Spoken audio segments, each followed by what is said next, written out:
We're good. Yeah, we're on. We're solid, dude. This is it. We're one of the 3 pieces of matter that you learn about in science class. We're solid. You know? Yeah. Solid liquid gas.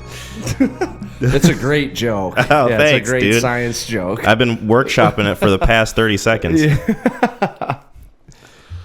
All right, let me look up some info that I wanted to. I had the website pulled up, but I don't know where it went. No. Oh, no. It's not gonna take me too long to get back to. okay.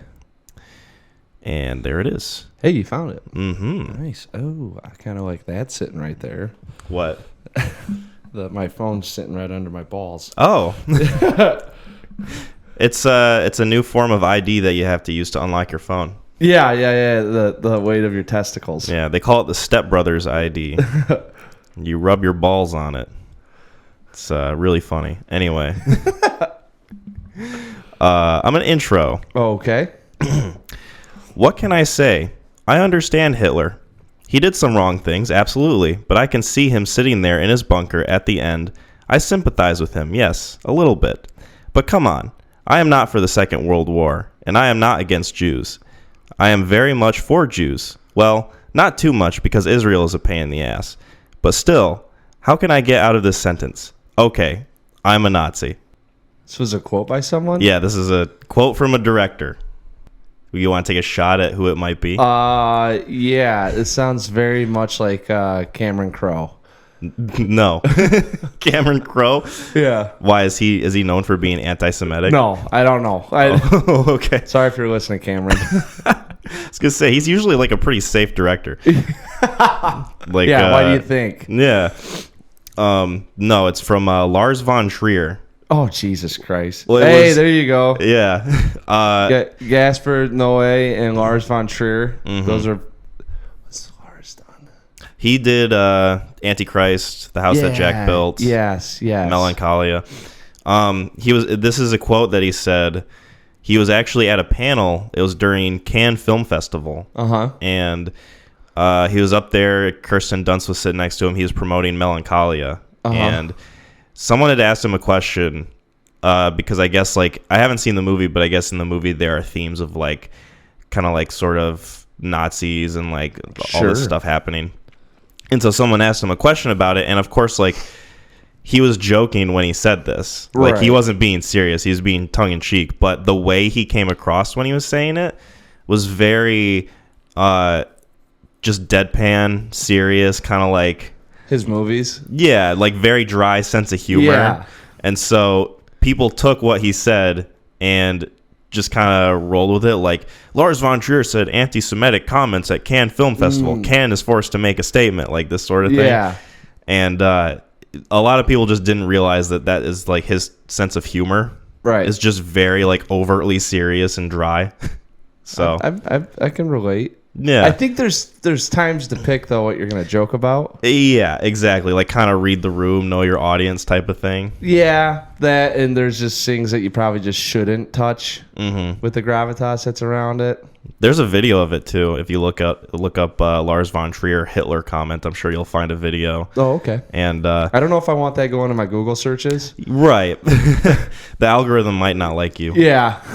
Or it might like you too much and start promoting things you don't want to see. Yes. But I haven't watched the video because, like, sometimes there's such a thing as too much cringe. But reading the comments, a lot of them say, like, he just keeps digging himself deeper and deeper, and like Kirsten Dunst looks more and more uncomfortable as he's talking. You know, that's how, because I've done jokes like that before where it didn't hit, and you go to the next level of maybe the more serious I am and bring up more heavier things into it. People start to realize that I'm obviously joking. Yeah. And then by the end and then of they it, don't. you've just realized you've just gone on for a minute, and it's a lot of like, Yeah, it's a lot of more just pain for yourself and for those that are listening to you. Well, because I like his, like I've done that before where I make a joke, like maybe a sarcastic comment, like self-deprecating. It's like, oh, haha, I'm gonna bash my head against the wall. Yep. But then people are like, and I'm like, no, I'm just kidding. I'd much rather jump in front of traffic or like whatever. It's like you try to make it more ridiculous so that people know that it's a joke, and then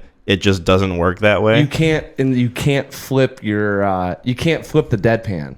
You know, like that's the thing that sucks with it. If it doesn't hit, you can't go into sarcastic because then people are like, oh, he's covering up. So you just go like, I'll just make a little bit more. And by the end, you know, that's why I like this little thing at the end. Don't know how to end this sentence. Yeah. Because it's like, obviously you guys just missed everything. And here I am up here talking about Nazis. Yeah. It's like the last little bit of trying to save whatever kind of sense of humor he has. Like, just, oh, by the way, I don't know how I'm going to get out of this one. Like, kind of a self-acknowledgement. That's like probably the best way you can maybe try to get yourself out of a situation like that. But well, you go into like, obviously you guys didn't get it, so you know, it's I like how he does go like, I am a Nazi. Like that's his last, like, maybe now they'll see it and everyone just went yeah. You know? I mean, it's Lars von Trier too. He's known for making some wild comments. I'm pretty sure he told Nicholas Winding Refn's wife to divorce him or something like that. Yeah. And he's kind of a character. Yeah. But I mean, having watched his movies, it's not that surprising. So, you know. I don't know. I mean, yeah, it'd be weird though if he had a sense of humor with the movies that he makes. Then I'd be like, man, this guy's a little off. Yeah, something's deeply disturbed. They're supposed to be funny. It's like all my movies are comedies, guys. Yeah. Okay. The House That Jack Built kind of had some comedic elements to it. I don't know if you've seen it. No, I haven't. But that would be. It kind of reminds me a little bit. It's darker, but The Killing of a Sacred Deer. Kind of, except I'd say The House That Jack Built's a little more on the nose. Oh, yeah, that's... Oh, is it? Yeah, I'd say it's a lot less subtle than... I'd probably get a little bit more laughter out of it. Killing of a Sacred Deer. Yeah. I think you would, probably.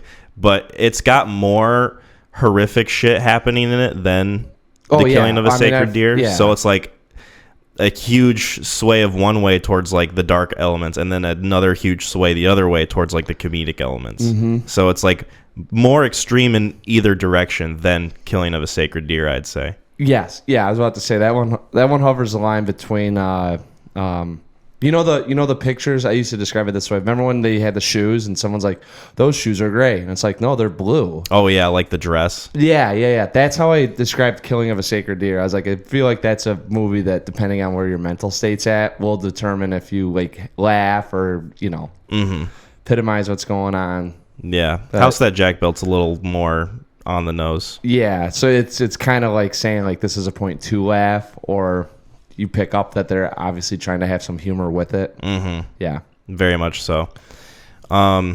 Speaking of things that are funny, I've got a piece of news that I think you'll find at least amusing. Okay. So this article by Deadline reads, Kanye West claims Django Unchained was his idea, says he pitched concept to Jamie Foxx and Quentin Tarantino. So he's claiming that Django was his idea. So I read the article, and it goes into more detail about what he means. And he said it when he was being interviewed by Piers Morgan for that one 2-hour-long special or whatever he did. Yes. And one of the comments he made about it was, I guess, according to him, he went up to Jamie Foxx because he wanted Jamie Foxx to star in his music video for his song Gold Digger, which I haven't seen the video, but I guess the way he describes it is like, oh, it's a similar concept, similar character type thing. To Django? I guess. I mean, I haven't seen the video, so I don't know. But he was like, yeah, man, I want you to be in this video. And so Jamie Foxx was like, yeah, okay. And I don't know if he is or not. I haven't seen it. But then, of course, Jamie Foxx is in Django, directed by Quentin Tarantino. And Kanye West is claiming that he had the original idea for it and that Jamie Foxx kind of took it and rolled with it.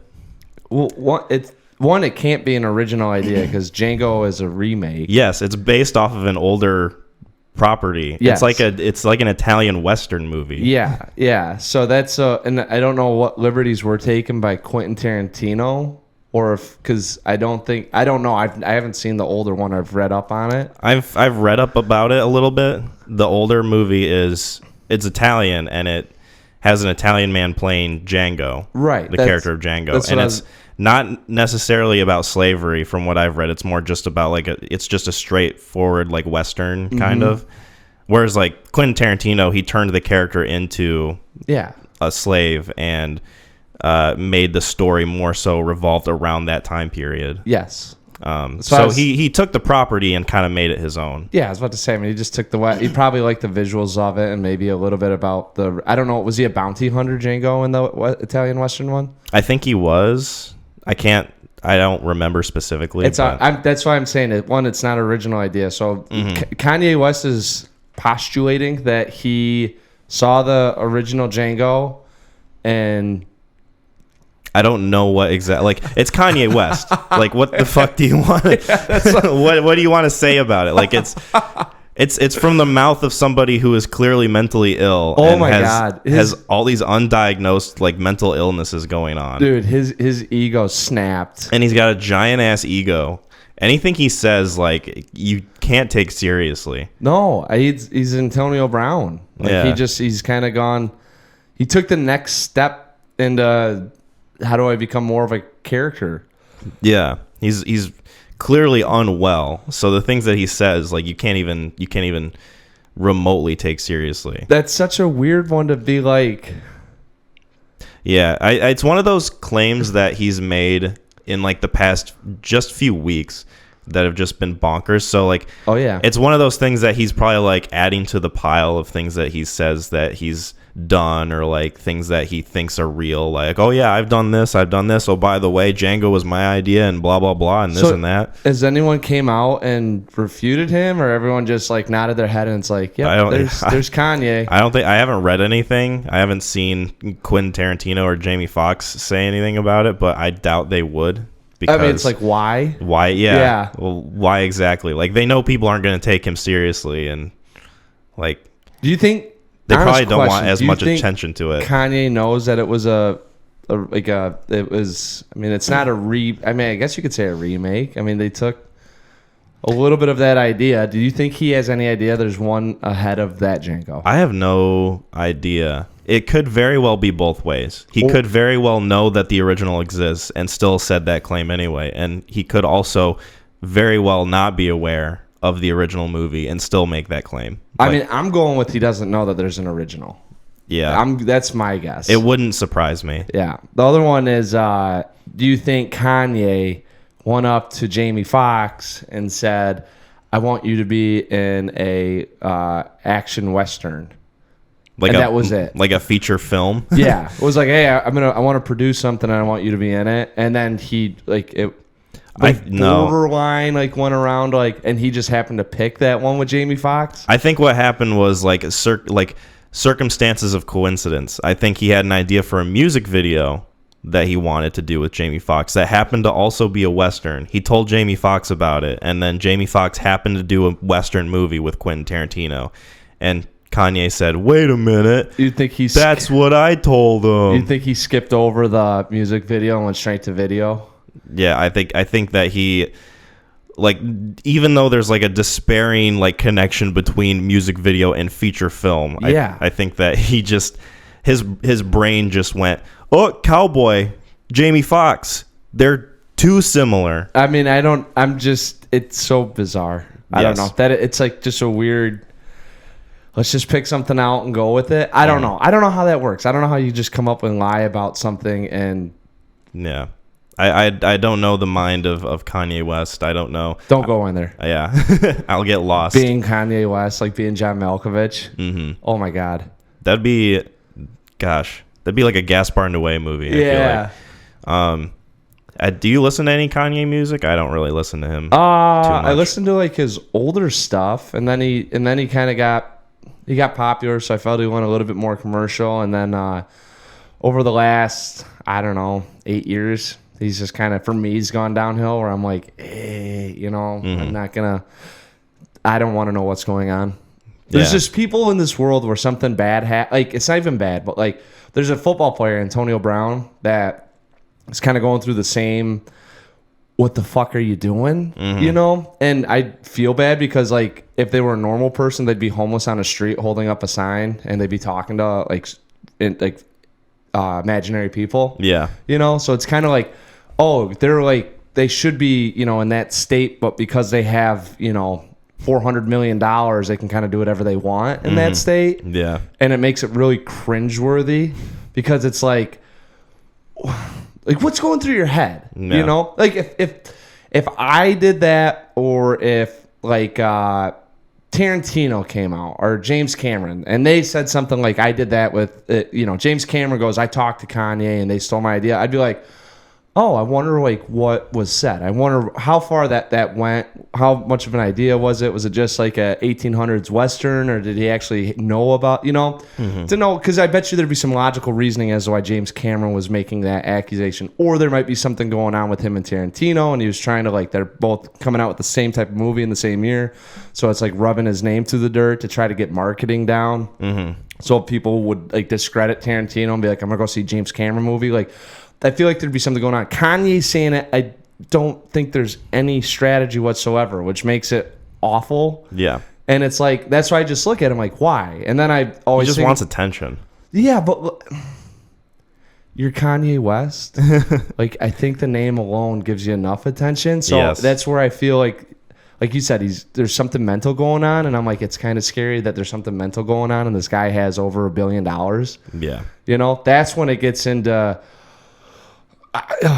yes. So anyways, hey, he said it. That's awesome. Yeah. Good on him. Cool. Good job. Yeah. Good job. Yay. Yeah. And I'm kind of curious as to anything's going to come up with this, or if Tarantino's going to laugh and, you know, be like, yeah, I mean, I guess anyone that comes up with hey, I'd like that actor to be in a Western, if they can just say that, you know, I stole their idea.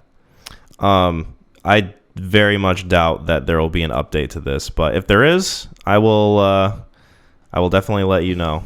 Yeah. Do you spot something? No, I saw Velocipaster, but the title looks eerily similar to The Warriors, 1979. Oh, Warriors, come out and play. That's one of my dad's favorite movies. Oh, it's one of, me and my brother had the video game, and I have the Blu-ray. Oh, nice. Yeah. It's a good movie. I'll have to watch it. It's one of those movies, we were kind of talking about it yesterday. Like, it's one of those movies where I've walked in and I always see certain scenes. Yep. It's always the guy, like, going through in his car looking for the Warriors with, like, the beer bottles clanking. That's and he's right going, at the very end. Warriors. Yeah. Coney Island. Yep. That's the scene that I always walk in on my dad watching. Warriors, come out to play. Warriors, come out to play. It's one of those quotes that I've heard my dad say before I even knew the movie existed. Yes. Like, he just says it randomly sometimes. I used to... That used to be a big thing, like when we go, like me and my brother when we were little, but like if my dad got to talking to other guys about movies, that would be like someone would do that. Like you could, and you know, you just see it, and then like Warriors come out to play. Remember that scene? Warriors come out to play. You remember that one? Warriors, and they're clanking the button. Remember that? And it's like, and then we finally saw it. I was like, oh, nice. Like, you know, finally I know the context now. Yeah, you have an idea of like what it is built up in your head. And I didn't think that it was that exaggerated when he would quote it, because he'd always say it exactly like how it is in the movie. Yeah. And then I'd watch the scene. It's like, oh, he actually says it that exact way. That's so funny. Yeah. That's how you should do it. I mean, that movie is fucking relentless. You haven't seen it? I've only watched scenes, but I haven't sat down and watched the entire thing. Like, I think I've seen the ending a couple times. And it's not even the best part of the movie. Right. I mean, there's so many... Dude, Baseball Furies? Oh, man. The Orphans? I was just curious about what the premise was, so I asked my dad, and he told me that it's like this... It's like a bunch of gangs, and like one of the leaders of gangs or whatever gets killed. And then they blame it on the Warriors. What it is the movie starts off, there's New York City. They go... they're having a meeting out of all the gangs in the different districts, and there's one guy, Cyrus, I believe his name is, and Cyrus has one of the bigger armies, you know, and he goes, he gets everyone there, and they go, listen, if we all join in together instead of fighting ourselves, we can take down the man. There's over he goes, per district, there's 500 cops or whatever, so that gives, for whatever you're looking at, that means there's a total of about 2,500 police officers. He goes, there's 10,000 men standing here alone. Because if we unite, we can take down, we can take over New York. Yeah. And then he hits you with the, can you dig it? And then everyone goes nuts, and then some shit goes down. He gets... So that's where that's from, huh? Oh, yeah. The shack. Yeah. Can you dig it? Yeah, I didn't know that was from that movie. Oh, dude, he hits it and this place erupts. Dude, the 70s, like, because you couldn't do CGI and all that, you had to get all these extras. But, like, I will say that is a sweet, because there's a, and we'll pivot into it, Silver Bullet. But with the extras, being able to get that many real bodies into a space, like the sound alone when a group of, like, they probably had like 2,500 extras here erupt, like, it feels like you feel the energy. Yeah. And they go nuts, and he got him on, and then it kind of goes downhill from there. Yeah, like you said, you get the Warriors get blamed, and they got to make it to Coney Island, and all the groups are now factioned back off into their respected spots. It sounds like it's making me think of Escape from New York a little bit. A little bit, yeah. There's a little bit of the vibe to that, yeah. And that came out a little afterwards. Speaking of movies that came out in the 80s. Oh, we doing it? We're doing it. We got two of them. We watched Silver Bullet, which is one of the two movies you recommended. So did you say you wanted this one? Yeah, I'm going to take this one on. Okay. Just because this one is near and dear to my heart. Okay. You said this was a PMC? Oh, big time. So the story behind it was, because this is probably a movie that you've never heard of. It was not. Yeah, and I got to imagine that, like, when you pulled it up, it was kind of a little bit like, what am I about to watch? A little bit. Stephen King's name being attached to it, I kind of had an idea of what I was getting into. Yeah, and then you hear Silver Bullet, so you got to be, so anyway, when me and my brother were, I think I was 6 and he was 5, we had a buddy come over, one of my friends that was in kindergarten or first grade with me, and Blockbuster was still rompous, so. R.I.P. Yeah, big time. Except, well, there's still one left, right? There's one hanging on. Yep. And it's only hanging on because it's the last one. Yeah, well, that's how it goes sometimes. Yeah. Yeah, so anyways, we were having a sleepover and we wanted to watch something scary, so, back then it was kind of like, what's a scary movie? And, like, The Exorcist was too heavy, and Salem's Lot, whatever, so my dad goes, hey, I know a scary one you guys can watch. So we go to Blockbuster and we rent Silver Bullet. So I saw this when I was like 6. My brother was 5. My other buddy, like, no one cared in the 90s about how old you were when you were watching something freaky. Yeah. So yeah, that's that. We watched that, and then I think every Halloween after that, me and my brother would watch Silver Bullet, and that went. I had a good run with that. We did probably till I was out of high school, and then I want to say 5 or 6 years ago, I got re-brought up. My brother watched it, and we had some quotable lines from it. So, yeah, so every Halloween, it's like something that I try to show people. Last year, I tried to show some friends, and it was like it lasted all of like 20 minutes. And I was like, I'm turning this thing off. You guys can't watch it. I'm turning it off.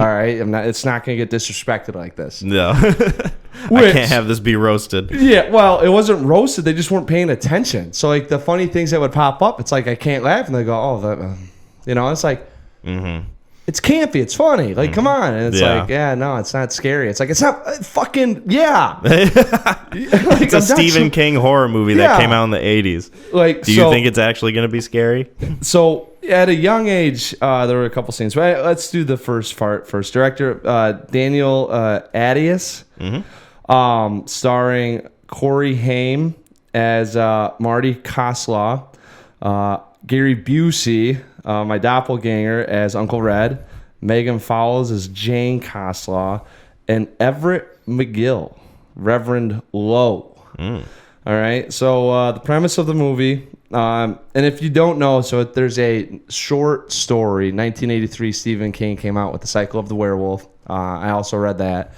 It's like a bunch of pictures and stuff. I mean, it's kind of like almost like a comic book. That's interesting. You know how I don't remember what they exactly call it.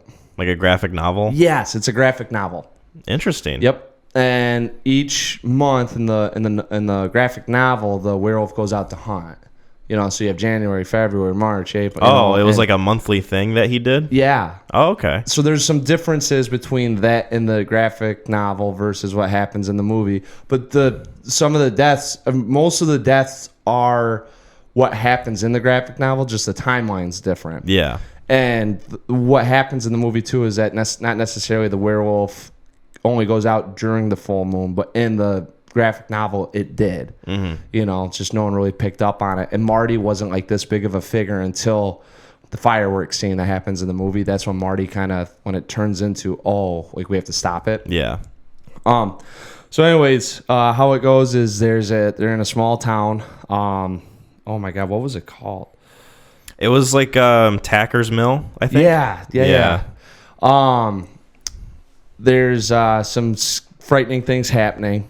Some deaths that are going on in the community, and it's a small town, so people aren't necessarily sure what's going on with the gruesome nature of it all. Actually, the first one, everyone blames him for being a drunk, but the second one, it turns out that there was something serious going on, and then it progresses into, I think, after the third or fourth kill, where people are starting to be like, there's something going on. Mm-hmm. And that's pretty much it. You kind of find out that there's a werewolf on the loose, and the townspeople are a little nervous about it. They don't know that it's a werewolf. They just know that they want private justice. So, that's about it. Sweet. Yes. A little spooky. A little campy. Yeah. A little cheesy cheeser. Just artsy stuff. Yeah. Where do you want to start? I don't know, because this movie is, whatever you say about it won't affect me, because I know for what it is. Well, I have good news for you. I don't hate this movie. Yes. This movie is miles better than Speed 2 for me. What? Okay. So that should already make your heart a little less heavy. Yeah, it'll be a better conversation. I don't know. I liked our Speed 2 conversation, even though it was just me shitting on the movie. Yeah, sometimes it's good to get that out, though. You know? But, like, Speed 2, I definitely know what it is, like, for what it's worth. And I'm like, I am. It'd be like someone that walks in that genuinely likes, like, Trolls 2. Or, like, like, you, like, walk up to something, like, Blair Witch 2 was scarier than Blair Witch 1. And it's like, okay. Yeah. Interesting take, brother. Yeah. So, so where do you want to go? I mean, I enjoyed it. Like, I can't say I was bored. It definitely was very cheesy, very schlocky. Yes. Which I wasn't really surprised by that at all. It being a 80s movie that is based off of a Stephen King graphic novel / novella. Mm-hmm. And the fact that there are a bunch of other Stephen King adaptations and movies that came out around that time that you can kind of compare it to. Dude, I sort of knew what I was getting into. That was the 9th or 10th one, and in 1985 that had been adapted. Yeah, exactly. That's insane. And I was thinking about it too. Like, I don't think Stephen King's got like his due with the adaptations. He definitely hasn't had a whole lot of modern ones. I mean, there's It. The new version of it, but but if that hadn't come out, like, you're still dealing with the 1994 It. Mm-hmm. Yeah, and like a lot of the movie adaptations that were made of like his books and his stories like aren't very well received. Like Pet Sematary, Cujo. Yeah. Obviously you've got others that are like The Shining and Misery. Salem's Lot. Mm-hmm. Yep. Yeah, you've got like a handful of them that are like really good, but this one definitely falls under the category of, it's like a Stephen King movie. Yes. Like, because when you think of The Shining, you might think of like, Stanley Kubrick or Jack Nicholson. Like, you necessarily wouldn't think of Stephen King as like the first name to pop up. Oh, yeah. This movie you watch and it's like, he's got his name like all over this. Yeah. Like, it makes a whole lot of sense to me. Yes. But, and it's amazing too how much of a hand he has in with this stuff. Yeah, because he's the writer for this movie. Right, it like lists him as like the writer for. See that those are the ones I don't know with the credits. If on Wikipedia it says written by Stephen King, which I don't know if that's purely because. Oh no, I think it does because it says novella, Cycle of the Werewolf, and then it has screenplay. Okay, so I think he did. Yeah, so he for sure had like his fingers dipped into this movie. So that's why that's why his adaptations suck. I'm pretty the sure. ones that he has more to do with, dude. are even worse than the ones he doesn't. What was the movie that he directed when he thought? Well, so the problem with like he was a drunk and like was like addicted to pills and coke. So like he was fucked up. Which that's why it comes through in the writing, and then it doesn't necessarily translate. Some of them are so bad. Oh my god! Well, I can't, and I don't even know why I'm blanking on the one. I wrote down a shit ton of lines. Maximum Overdrive is the one that he directed. Okay. If you ever get a chance, watch the trailer for Maximum Overdrive. It's literally Stephen King, like, standing there going, like, this movie's gonna fuck you up. And like, it shows a scene and it comes back to him. It's, like, gritty. And then it shows another scene. It comes back. He goes, you don't know where it's coming from. And then it's, like, the weirdest, like, I want to be as much into this movie as I possibly... God. Yeah, and... It sounds like Neil Breen, almost. Who's that? Oh, you don't know who Neil Breen is? Oh, we're going to have some fun. All right. We're going to have some fun, Mac. We'll shelve that for later. Okay. So, yeah, anyways, Stephen King's all over it, and I think I've read something that Gary Busey ad-libbed a couple things, and they had to get permission from Stephen King to make sure it was okay if he did that. Yeah. So there's a lot of lines in this movie that I just wrote down because I thought they were like really stupid and funny. Oh, they're amazing. They're awesome. Dude. Like one that I'll just pick randomly. We'll catch him. You couldn't catch a cold. Yeah. Or Bobby, you gonna make lemonade in your pants? Yeah. When they're sneaking through the woods and he's scared as shit. There's one of my favorites is Jane's walking around showing off her tits, acting like nobody's ever had tits before her. It's like, what the fuck? Who the fuck wrote this? I mean, I know who wrote it. Yeah, I know who to blame. But damn, I couldn't come up with these horrible lines if I tried. Oh my god, no, they're all over the place. They're so funny. Look, the best is like when Uncle Red's over, and I didn't write any of them down, but they're like I remember like me and Jasmine were watching it, and she pretty much goes like, you can't follow Uncle Red, like he's a drunk and an asshole. Yeah. And it's just like, wow, not really like churching anything up, huh? They didn't sugarcoat it at all. Yeah. We're just gonna label it. And then the best is like Marty, he's talking to the mom and he pretty much goes, no one's ever given him a chance, especially you. Oh, And yeah. I'm like, the kid's 12 in a wheelchair. Like, he's got a lot more of life to go. Like, I think it was just like, you guys are overprotective of your disabled kid. Mm-hmm. And like, it's like, yeah, I can kind of see that, Uncle Red, but at the same token, like, I don't think he needs to go out buying Playboys and drinking on his electric motor cart. Yeah. Like, everything's very on the nose with this movie. oh my god, yeah, a little too on the nose. Mm-hmm. It's very similar to another movie we're going to talk about in that way. But this movie specifically, it's like a lot of it is like kid actors, like kid characters, and like Stephen King's writing for kids. And sometimes I don't think he knows exactly how to write for children. Like, do children actually say this stuff?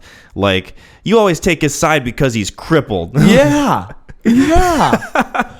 Like, that's the second line that I wrote down, like, first 10 minutes of the movie. I think what happens is there's a little bit more follow-up in books that you can get. Mm-hmm. So when she says that in the book, you can go, Jane walked away furiously. Obviously, she was upset, understanding that Marty has this condition and that his parents are overly protective is, worn on her over the years. Right. Like, you get to have a little bit of that. Like, and this is just like, you always protect him because he's crippled. And then it shows Marty and he's like in his wheelchair, just head down, like, I guess they do.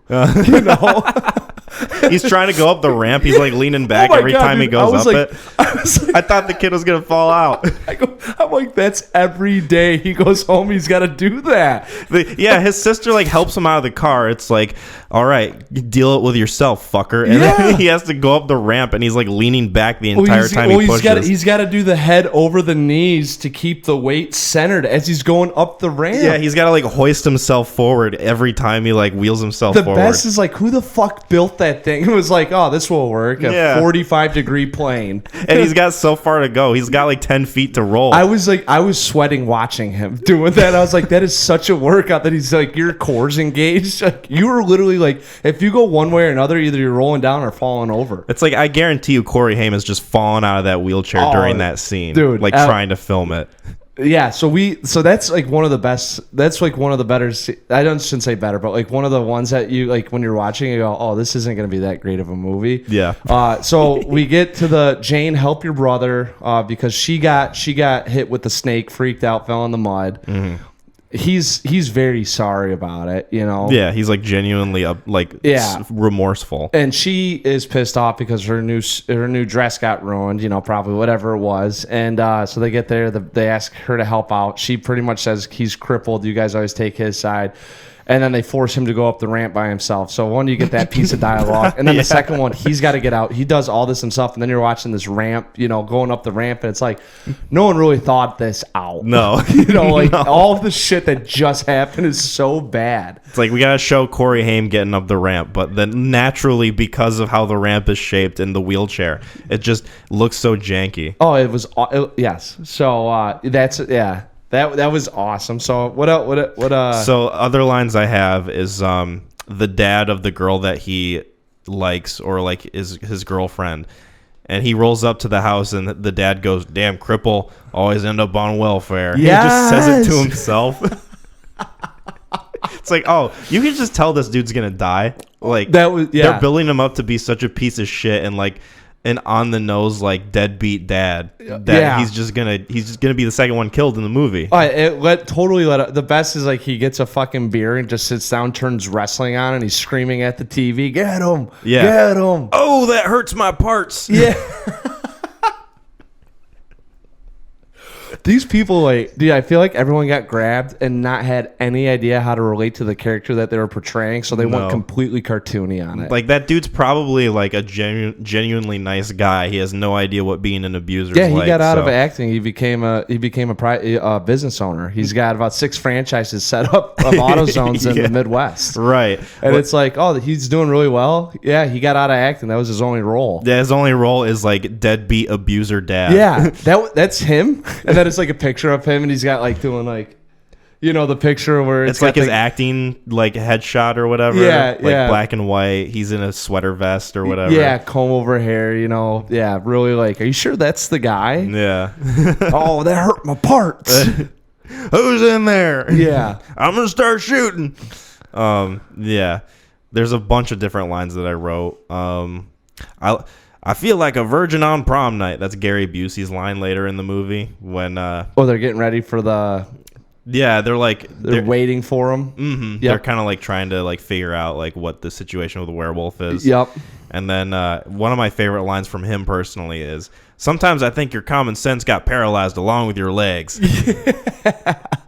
When Marty's telling him about the werewolf, but he's just not believing him. It's so, you know what's really funny? I think what's going on is we're so like desensitized as society now because of how much stuff we've had to take out of just like, you know, popular jargon or whatever we used to have in our dictionary of things we could talk about is out. Mm-hmm. You know, so you go back to the 80s and you kind of forget that, oh yeah, anything went. Yeah. Like, no one cared. People just called each other retard for, like, no fucking reason. Yeah. Like, just... like, that word was used so flippantly. Yeah. Just throw it around if you wanted to call someone... yeah, like, crippled is used in this movie. Yeah. Like, just, who cares? They're handicapped. They suck. They're gonna die. Like, just... like, because you're looking at them probably as, like, wounded animals, you know, of just, like, no, he'll make it till he's 30. You know? Like, that's... Yeah. So, really funny watching the stuff in the 80s and kind of forgetting like you go, a lot of it's very dated. Yeah, it's very like of the time. Oh yeah. And just like aside from the like quotes and like the writing and everything, like the whole tone of the movie is schlocky. It's cheesy. It's very much like I think campy's right. Campy. Yeah. Like it's a horror movie, but it's not scary because the effects are so bad. Yep. Like the werewolf effects are just so stupid, and the whole like sound design of the werewolf and everything, like roaring and like the music being used throughout it. Like I wrote it in my notes. It felt like a lot of the times the music was trying to be like a John Carpenter movie. Yeah, yes. I feel like I like the music in it, but it didn't give a. It's funny, and I don't know if it's like a nostalgic thing for me now because that was like one of the first Halloween movies. But anytime I hear that music, I immediately think of fall. Yeah, like I think of like colder weather, kind of, getting darker a little sooner. So there was an element of I don't know. I mean, spooky. I can't quite think of the word that I'm trying to Kind think of just of. atmosphere. Yeah, well, the atmosphere of it, something looming overhead of events that are coming. Like, it really reminds me of Halloween, just because, like, you know, around this time with how, like, it's getting darker out, it's getting colder out. If you're outside after dark, you know, like with this, how it's associated now is that there's not good things going on. Mm-hmm. You know, there's evil present. You know, so that music always gave me that feeling every time. Even when I watched it a week ago, I hear the music and I'm like, oh yeah, it's fall. Yeah. Like, here we go. It's getting darker out. It's getting there's more. The things are coming out at night now, as opposed to, you know, in the summer when it's always good vibes and great energy. Yeah, summertime happenings. Yeah. Yeah, the music, it did make me think that it was like music that was just taken from John Carpenter's Halloween. Like a piece of the music that was used is like, oh, is this like the same track? But it was different. It went into like a different sort of melody as it went along. But like the start of it was like very much John Carpenter. Yes, the chimes or the bells, or I don't exactly know. They have yeah, just like kind of like almost synthy sort of like nighttime spookiness. Yeah, I guess. The acting in this movie was super dank at points. Like Brady's dad. Oh my God! When he goes into the bar and he's like, "Has anyone seen my son?" Yes, Brady. We talked about this yesterday, but he starts off super hot and then he just kind of dips a little into it. Like he realized, oh shit, I came in way too loud. Yeah, I've got to tone it down a bit. Yeah, like the car, he went 60 to like 20 as quickly as he could. Yeah, like he saw all the brake lights on. It's like just 1 second too, like probably 1 second before the crash. You know. His acting was dank. The kid's acting was pretty dank at a lot of points. Gary Busey was pretty good, I'd say. Like he played a great He's drunk. the best actor, I'd say, in the movie. Yeah, he played a good drunk. Yeah, because it's not hard to do what he had to do. Right. Like, you know, like, hey, you're like, just play really cool uncle that drinks beer and womanizes. Yeah, like just be yourself, Gary. Really. Yeah, I was about to say. It's like he felt like a very similar character to Point Break as he did in this one. Yeah, he's very very plays it fast and plays it loose. Yeah, but if he felt more natural than a lot of the other actors in the film, and that's what I'm saying. I don't think anyone was really. It's funny because Megan Fowles, who played Jane, right? She probably doesn't have a brother, so. And even if she does, he's not crippled, so she doesn't know how to get into that headspace. Corey Haim had to play a crippled kid, and so that's kind of where do you go from there? It's like, oh, I'll just feel down about myself all the time because I think that's what they do. The scene where he like crawls down from his window into the wheelchair below. Yeah, I was like, how's he gonna get back up that? Like getting down, sure, I can believe, but like he's got to have the upper body strength of like a bodybuilder to get back up that trellis. Yeah. He's got all. I was kind of thinking the same thing. I was wondering if he could, like, if he'd be good on the rope in gym class. You know, like just like just shimmying up there. Yeah, legs dangling. Yeah. So I the only the Reverend I liked his I liked him as a actor.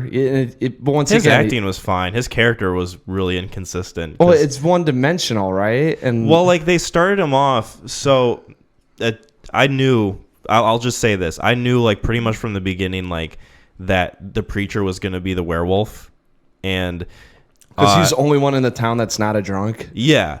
Like, he's the only one that's, like, not a part of the rabble-rousers. Like, oh, and he's, like, actively trying to stop the people from hunting the werewolf. Yeah. It's like, okay, this guy has, like, some other motives here. Yeah. But, besides, you don't think he could just be a preacher and was concerned about the welfare of man? Nah. Not in this movie, bro. Not in Stephen King's movie. Yeah.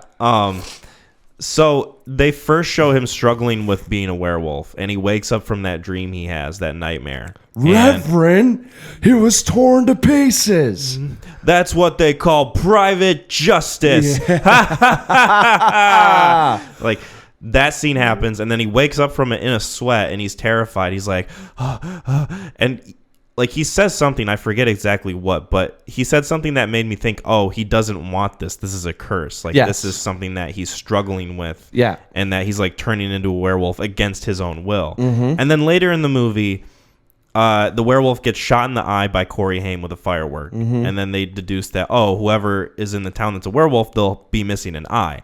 And so they go around, they try to see who it is. And then finally they get to the preacher and they see that like he's missing an eye. Yep. That whole scene with Jane in the garage and he like goes up to her. He's like weirdly menacing and like evil looking. And he's got like weird inflections in his voice that make you think that he's like going to kill her. It's like earlier in the movie. What are you going to do with the cans there, Jane? Yeah. Like earlier in the movie, you were afraid because of what you were doing as a werewolf. Like it didn't seem like it was in your control and that you wanted to get rid of it. But now you're like embracing it and like it's... I would say that if you look at it, you'd have to put yourself in his shoes. Like obviously it's a curse, but then it's nature takes over. You don't seek death. He would literally have to be like repenting everything. I think what it is it's kind of like I have this disease. I don't want anyone to find out I have it. And then if someone does find out, I will have to be killed. So I think he's kind of under the guilt and shame and the weight of it all until someone finds out what he is. And then it turns into, I need to either, it's fight or flight. Yeah. So I think there's a transition with his psyche because what else are you gonna do? They shoot him in the eye. He would probably be smart enough to be like, someone's gonna know. Like the kid that shot me is gonna know. Like it's not gonna be like one of those things where I can just walk around with the patch now. Yeah. So you're gonna get into, all right, do I open up about this and do I just go try to? There's no helping. The only way to cure the disease is death.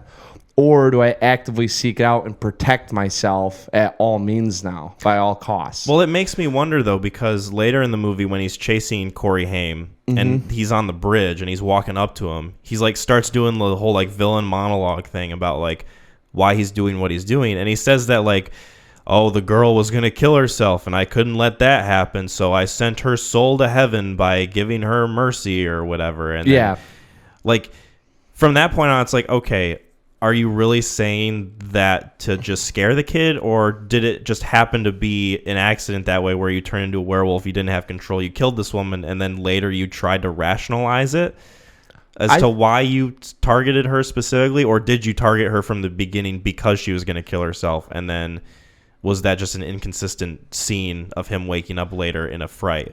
Like, I'm just trying to figure out like what the character writing and motivations were behind him. I think there's a little bit I would guess that there's a metaphor behind it, and it might be a metaphor for drugs. It's the guilt and shame of when you do it. Like if you do coke, it's like you're not very proud of it. And then at some point you start to embrace it, so that guilt and shame go away once people figure out what you're doing, and then you understand that you lose control and that you probably like losing control. Yeah. So it turns in from, man, I blacked out last night, and you go, God, what an idiot. And then at some point people start to catch on, and it's like, actually, I kind of like that I'm a little dangerous, So I don't know. I'm with you on it, because there's the dream sequence really fucks you up. Yeah. And you think that maybe it's just a dream sequence of, it could also be that the dream sequence was it's out now, and that at some point he will be caught, like he'll be hunted, and so he might have just woke up in a fright of, oh, everyone's gonna know my secret and kill me.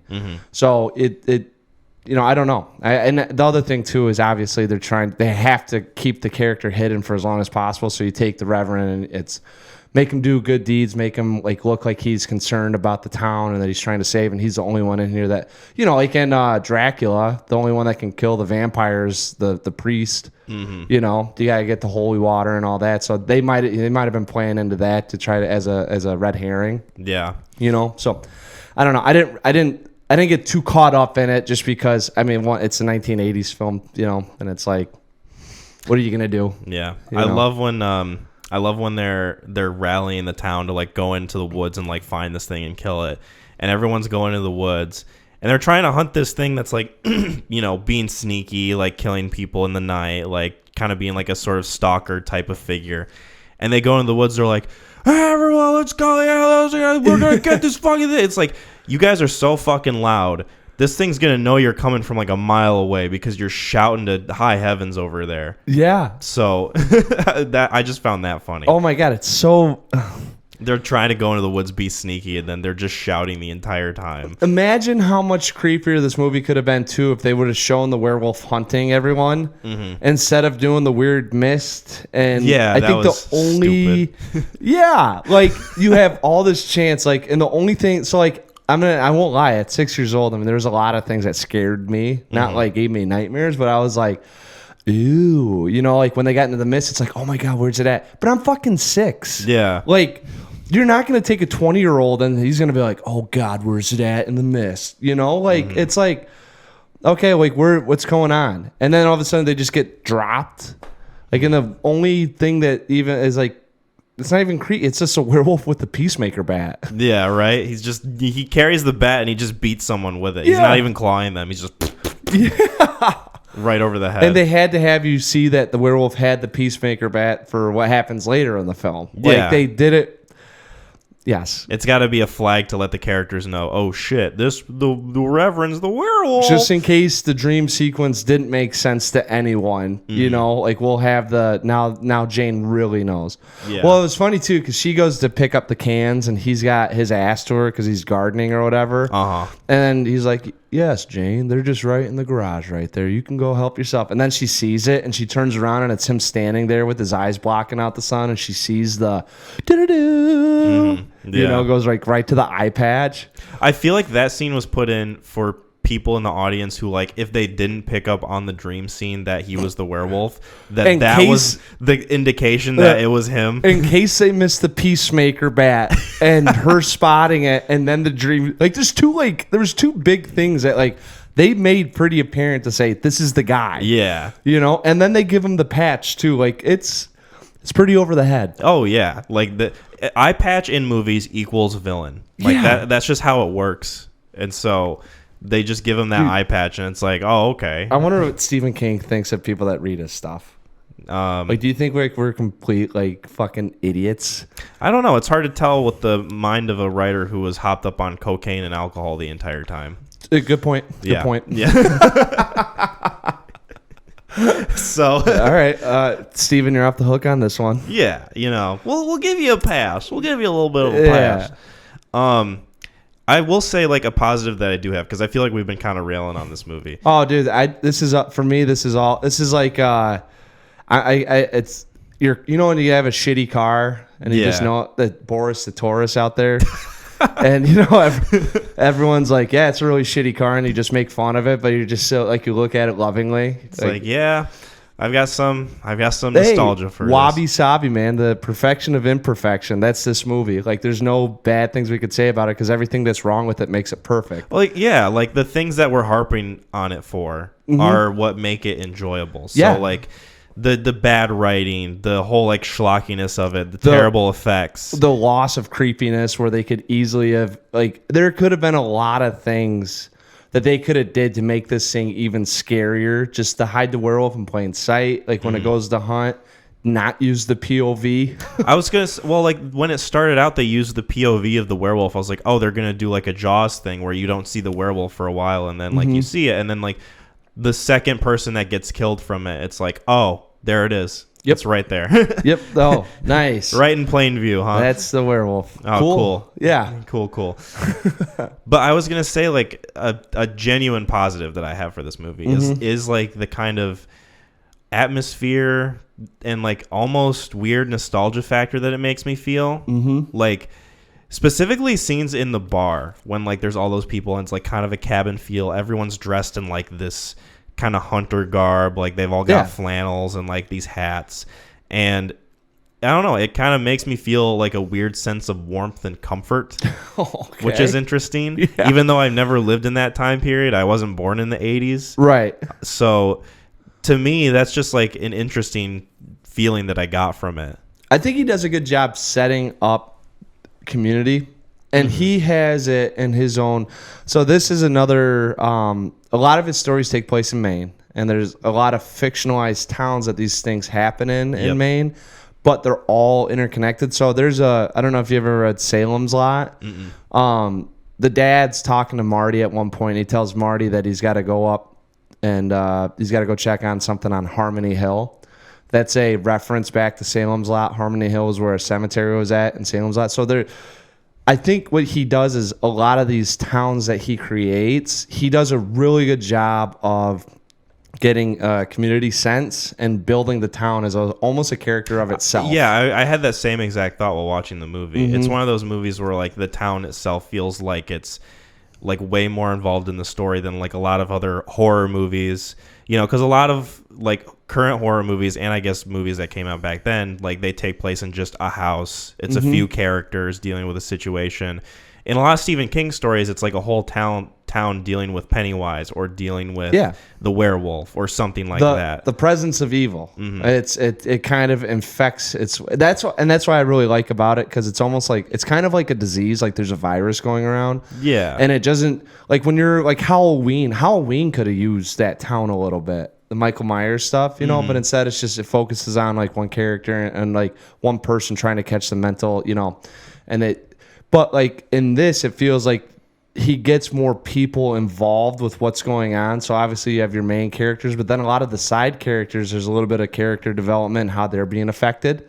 Yeah, like the drunk, like the guy at the bar who like gets the people to rally. Yep. Like the sheriff, like all those characters that you recognize throughout the film and are consistently throughout it. They might not have like the most characterization, right? But it helps the atmosphere and it helps that sense of like, oh, this is a town problem. This is something that the entire town is involved with in this movie, and it kind of gives it a, I don't want to say realistic feel, but it makes it a little more grounded in that sense. Yes, it doesn't. The schlockiness and the campiness comes out, but I think that with what happens, because it's in Taker's Mill, it brings it down a little bit, and you get a sense that so it's spooky, right? And it's not really scary, but it doesn't have the element of completely like the other movie that we're going to talk about, where it's just lost on you. Yeah. You know, like there's still like a cloud surrounding the town. And I think that's where this movie, that's why I think I do enjoy it. I still enjoy it, because it as campy as it is, it doesn't take the next step into campiness. Yeah. You know, there's still some elements where it's, like even Uncle Red. You know, Gary Busey being a good actor and doing, you know, for being an 80s drunk uncle that womanizes and does all the dumb shit, you know, like he brings it down just a little bit, and he kind of there's a comedic relief in it that's actually genuine. You know, you kind of feel a little safer with Uncle Red, even though he's not probably mentally safe. He's the best written character in the movie. Even if he has like lines that are cheesy as fuck, and you know, the dialogue is kind of cringe sometimes. Like, well, actually, you know what's funny is that they said that he ad-libbed that stuff, so I don't even know. Maybe that's why he's the best character. Oh, maybe, yeah. Like he just feels like the most natural kind of person in the movie. Like he feels like a real person. Yeah, and you understand why Marty gravitates towards him, and why. I think everyone, when Uncle Red's around, you actually feel a little bit better about where you're going to be at. Yeah, like he has his issues. He's an alcoholic, and he's kind of got his own things going on. But then also, like when he needs to be, he's a good uncle. Yes, and he definitely cares about Marty. Yes, and he cares about Jane. For sure. Was there anything else you wanted to touch on with this at all? Was there anything you wanted to talk about that we didn't cover? No, I think there's a couple, the fight scene at the end. I guess Gary Busey did a lot of his own stunts, and when he got cut up. I was wondering that, like, because he gets tossed around quite a bit in that scene. What they did was he said he'd run off camera on a couple of those things, and he'd jump on like a compressed, or what do you call it when there's some air, compression, but they're like, yeah, you know, they'd shoot some whatever it is, and it would launch them. And he jumped into that artificial glass at one point and actually did get cut up. Oh Jesus! Yeah, so he wasn't to say that he got around or off whatever. The other one too is, you know, the thing where the werewolf jumps through the wall. Yeah, that was all in one take. They didn't know that he was doing it, so that reaction from him is genuine. Oh, that's funny. And like he looks like a oh shit, not like the one, but the one before that where it busts through and you can see him go like, ah!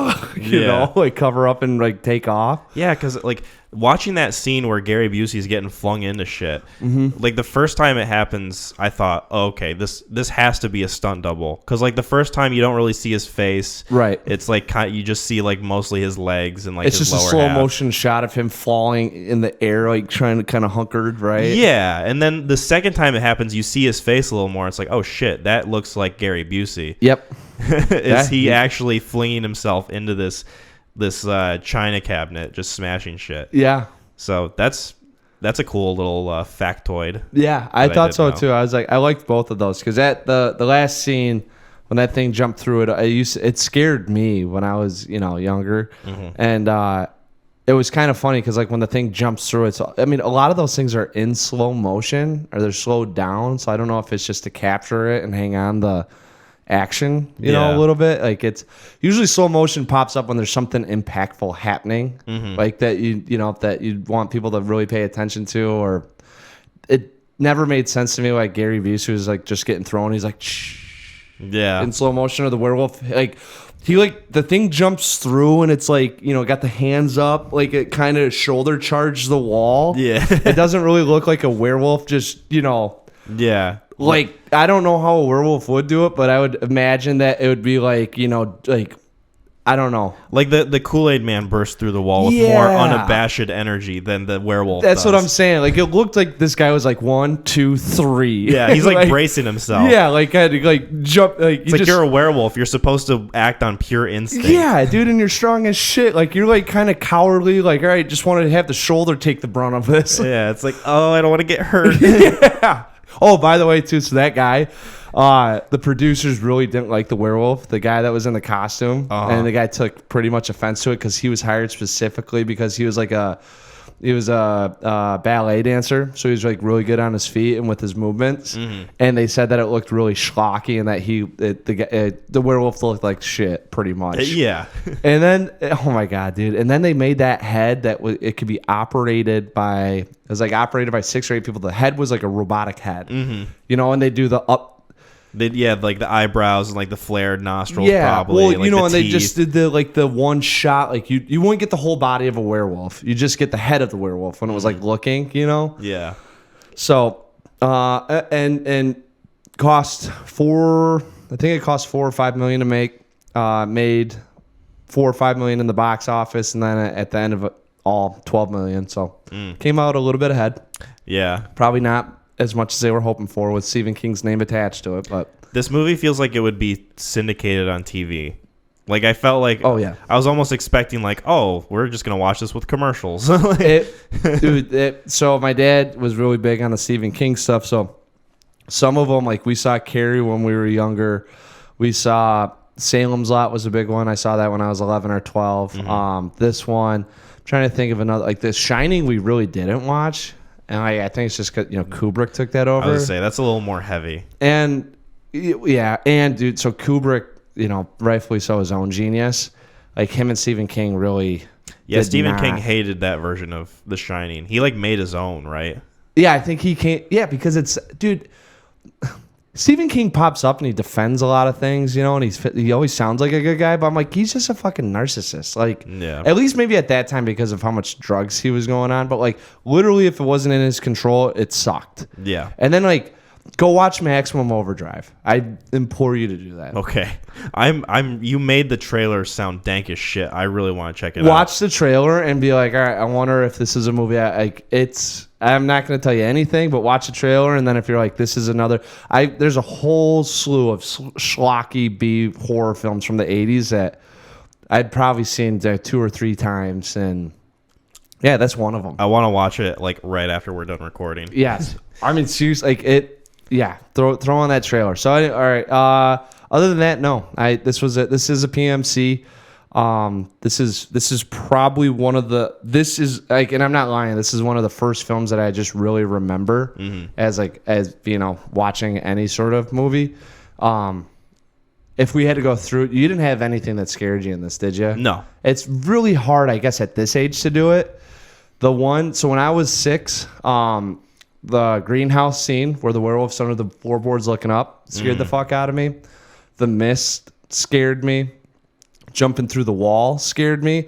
And I think, if I remember right, the fireworks scene as it's leading up to Marty, because of the sense of dread and Marty's safety, was a little freaky. If I was a kid and I saw that movie, that would probably be the scene that would scare me the most. Yeah. Is that whole bridge fireworks scene. Well, because there's so much joy and adulation, I guess, is that, where he's just like he's being a kid. Just complete ignorance to what's happening. Well, but I mean, he's like, dude, imagine you being out there, you're lighting off fireworks, and like how much fun you'd have. You just snuck out, you're on your uncle's fucking 25-mile-an-hour wheelchair thing, you know, you're on the, you're just lighting up illegal fireworks. Like, imagine how much fun you'd be having, and like your heart racing just for breaking rules, not even like because there's something out that could kill you. Yeah, and then like to have that come up, like talk about the biggest oh shit moment you'd ever have. Yeah, I mean it's that's the second closest thing that would be even remotely close to that would be if a cop walked out of the woods and was like, what you doing here, Marty? Yeah.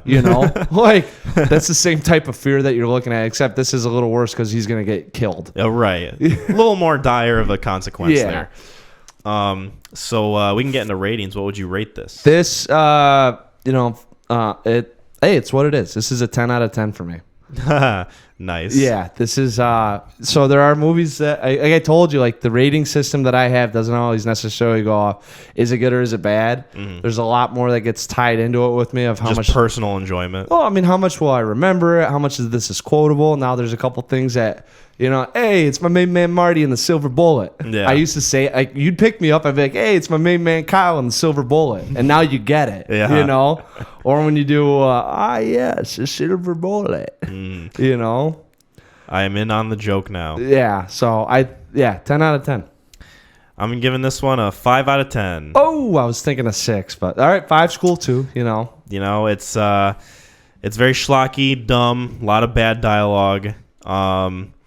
But it's very atmospheric. It's tonally consistent, and I can respect it for what it is. And I can't say I was bored when I was watching it. So there's a lot of I think this is a movie that you could easily put on with a group of people and have fun with it. Probably maybe as much fun, if not maybe a little bit more fun than the next one. I think this one also helps with the runtime too. It's only 95 minutes. Yeah, it's pretty crisp. I mean, it's in and out, and it moves from point to point to point, and there's never, I would say, a slow or dull moment. It doesn't drag. No, I think each scene leads up to the next one really well.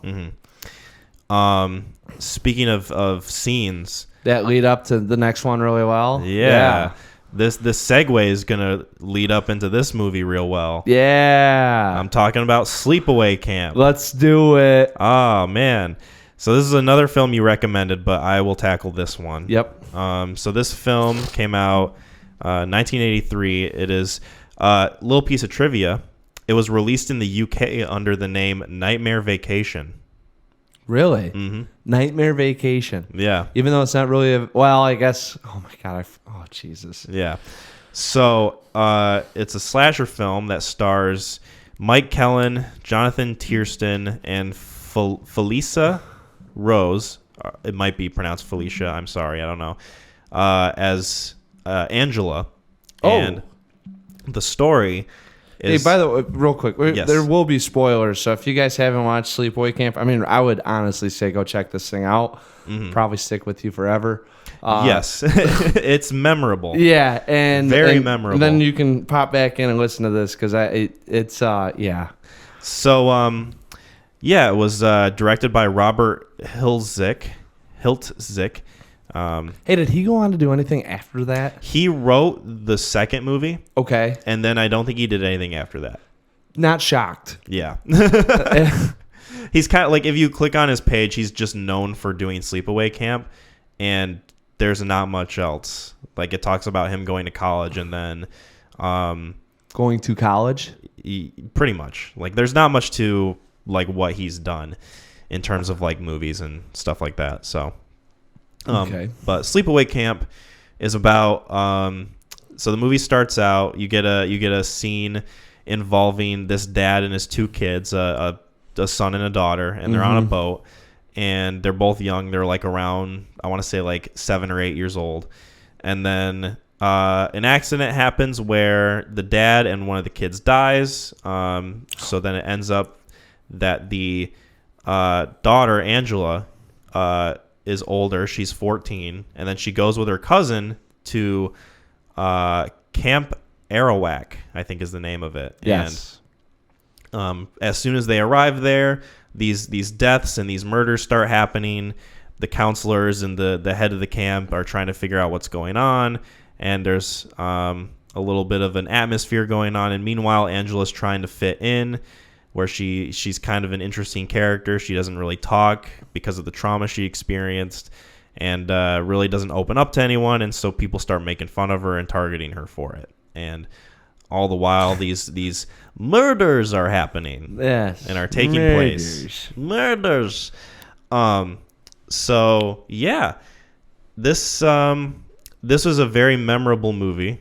It's a little more edgy than I'd say Silver Bullet was. Yeah, just a bit. In subject matter, yes, yes. Subject matter, tone, the way the characters talk to each other, the way the dialogue is written. This is when you go at least Silver Bullet. It's like it looks like 4 million got pumped in, and it if you had to guess how much Silver Bullet was made for, I'd say anyone would go between 1 and 10. I want you to guess the budget of this movie. This one, yes. I'm gonna go with. Oh my god. Because none of the actors are highly paid actors.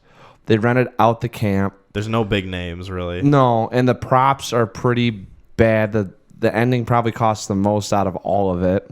Mm-hmm. I'm gonna guess $1 million. $350,000 was the budget for this movie, and it made $11 million. Really? At the box office. So, marginally, it was hugely successful. Yeah. And so I guess a bit of context as to our viewing of this movie. I actually went over to Mac's apartment to see his new digs for the first time. Yep. And we watched this film. This is the first movie that we watched in a double feature, the other one being The Way of the Gun, which was also an interesting viewing, I'd say. Yes. But we put this movie on, and the entire time, what happened in the movie, we were just kind of baffled and in awe of. Yes, 100%. Almost right from the get-go, there's a character who is straight up just his character is being a pedophile. Yeah, he's creepy and he dude. One-dimensional characters are now have taken a new meaning for me. Mm-hmm. He couldn't have been more obtuse, right? Yeah. I'm the creepy guy that wants to see all these 13-year-old girls naked. All right, so as we go along, let's just hammer out how many of these weird. So yeah, so that's the first one that you pick up on is obviously age in this doesn't, and they're not shy of showing a pedophile. Yeah. And the dialogue is opened up to him talking about what his kind of fantasies are. Mm-hmm. And not only that... There's no such thing as too young. Yeah. Bald chickens. Oh, God. Yeah. I forgot about that yeah. one. Yes. And him unabashful and taking offense when people kind of said, hey, Larry, that's not right. You mind your business. Yeah. Yeah. The drunk. So there's one. Yeah. Yeah, there's one...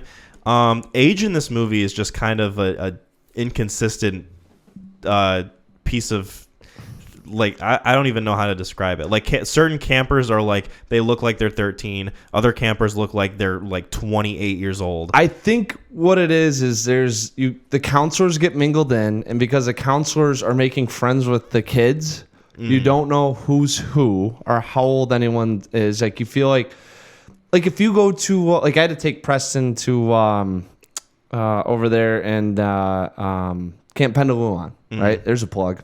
Very local. Shout out. Yeah, shout out Camp Pendaluan if you guys are listening.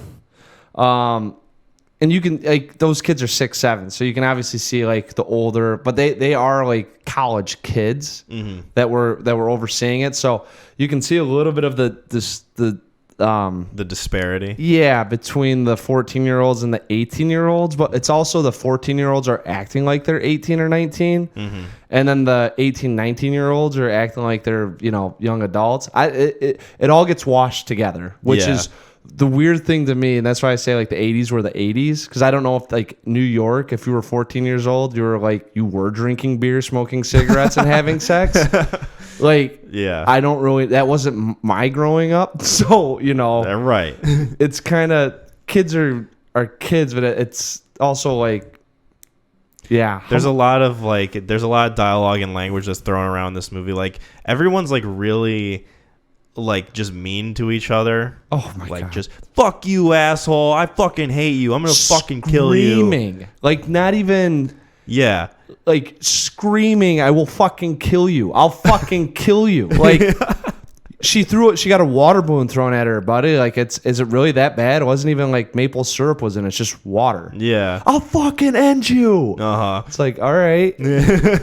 You'll be fucking dead before you know it. Yeah. Like, even like the head guy at the camp is like totally okay with like using language like that. Like, you little fucker, I'm gonna kill you. Like, this whole concept of like him thinking that the cousin is the one doing all the murders and stuff, and private so, like, justice. He's like, I'm gonna kill this kid. I'm gonna kill him. I'm gonna kill. He's like talking to himself. He's not even talking to anybody else in that scene. Well, he was gonna get laid by the 17-year-old. So that got stripped. Oh, there's number 2. There's number 2. Creepy old head of the camp is gonna get laid by and he didn't even hit on her. She hit on him. Right. Which was even more like.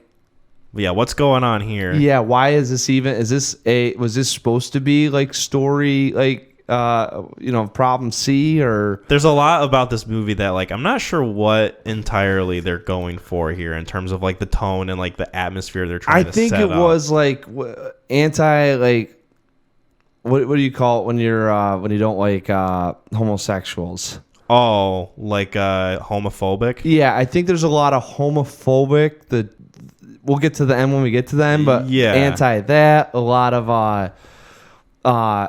the pedophile stuff. So a lot of it was like the themes surrounding it was they were playing into the horror of people and not actually what was going on with the people. Yeah. So it was the horror of sending your kid to a camp and having potentially them being molested. The horror of your kid going to camp and getting it on with like a 40-year-old, a lot of, but the way that they do it presents it in a way of almost it's acceptable. It is weirdly like just kind of casual about like the things that go on. Yeah. Like, oh, this is just a normal thing that happens. Like the guy drinking the beer and watching the kids run by and talking about how he's going to get it on with like those kids. It's like, we're just brushing over this? Yeah. And like no one in this movie feels genuine. Like everyone has like a horrible motive. Like nobody feels like that's a good not true, character. Dude, that's not true. Counselor Rick. Oh yeah, that's true. Dude. I forgot about Counselor Rick. Please forgive me. Hey Ricky, what's going on there? You doing all right? He has what do you gotta? No, we'll just get you down to the medical officer. Yeah. No, it's weird. That kid died, and I could have swore he was a good swimmer. It's just the strangest thing. Yeah. He's got like 3 lines in the movie. I think that's why I kind of forgot about him. Dude, he was always like, always there, always willing to help. He should have got more of his due. Yeah. Like he was the only one that was pure in that whole camp. Like he didn't go up to any 13-year-old or 17-year-old. He tried to help the officer. Like everything, all of his actions were in like good. Yeah, Counselor Rick. Yeah, well, I don't know if that's character. his name, but that's what I'm gonna call him. Camp. I was gonna say, Rick. I don't even know if that was his name. All of them had weird names too. I think like it was like very of the time New York names. Yeah, well, it was. I got the cast list right here. So there's Mel, Meg, Ronnie, Brooke, Billy, Kenny, Jimmy, Mozart. Yeah. Mozart was another one. Yeah. Let's talk about so we watched this movie together and we were kind of like talking about like, oh, what is going to be the outcome of this film? Like, who do we think is like behind the killings? You like And I thought that, there's no like twist behind it or anything. It's just like the daughter, like she's the one doing it. Right. Naturally, because like the pedo guy, he said, oh, what are you doing, kid? Or like the canoe guy, he's like, oh, it's you. What are you doing here? And then like, they strangle him. And I wasn't totally right, but you were more right than I was. I nailed it on the head. What do you mean? I nailed it on the head. Yeah, you called it. I will say though, that was an 80%. Like that's what it is. Mm-hmm. I literally went that route just because I was trying to think of the most twisted thing that they could do to make it happen without it actually being what you think it is. Yeah, because our other friend that was there, she guessed that it was the girl. Mm-hmm. And I was like, well, that's a little too on the nose. Like, if it is her, there's got to be something with her going on. Yeah. So, and then you said, who'd you guess again? I just thought that, so, beginning of the movie, the dad and one of the kids dies. Yes. And then you see, like, oh, the daughter is the one who survived, and she's the one going to camp, and she's got, like, all this awkwardness about her. She doesn't talk to anybody. And I thought that it was just her, but I just thought that it was just the daughter. Right. I thought it was genuinely like, oh, the daughter actually survived and she's the one killing people because like everyone's like being mean to her. Yes. Turns out the movie has a twist where you find out later that it was actually the son that survived the boat, and when he goes to live with his aunt, the aunt is like, oh, I already have a son, I'm going to make you my daughter.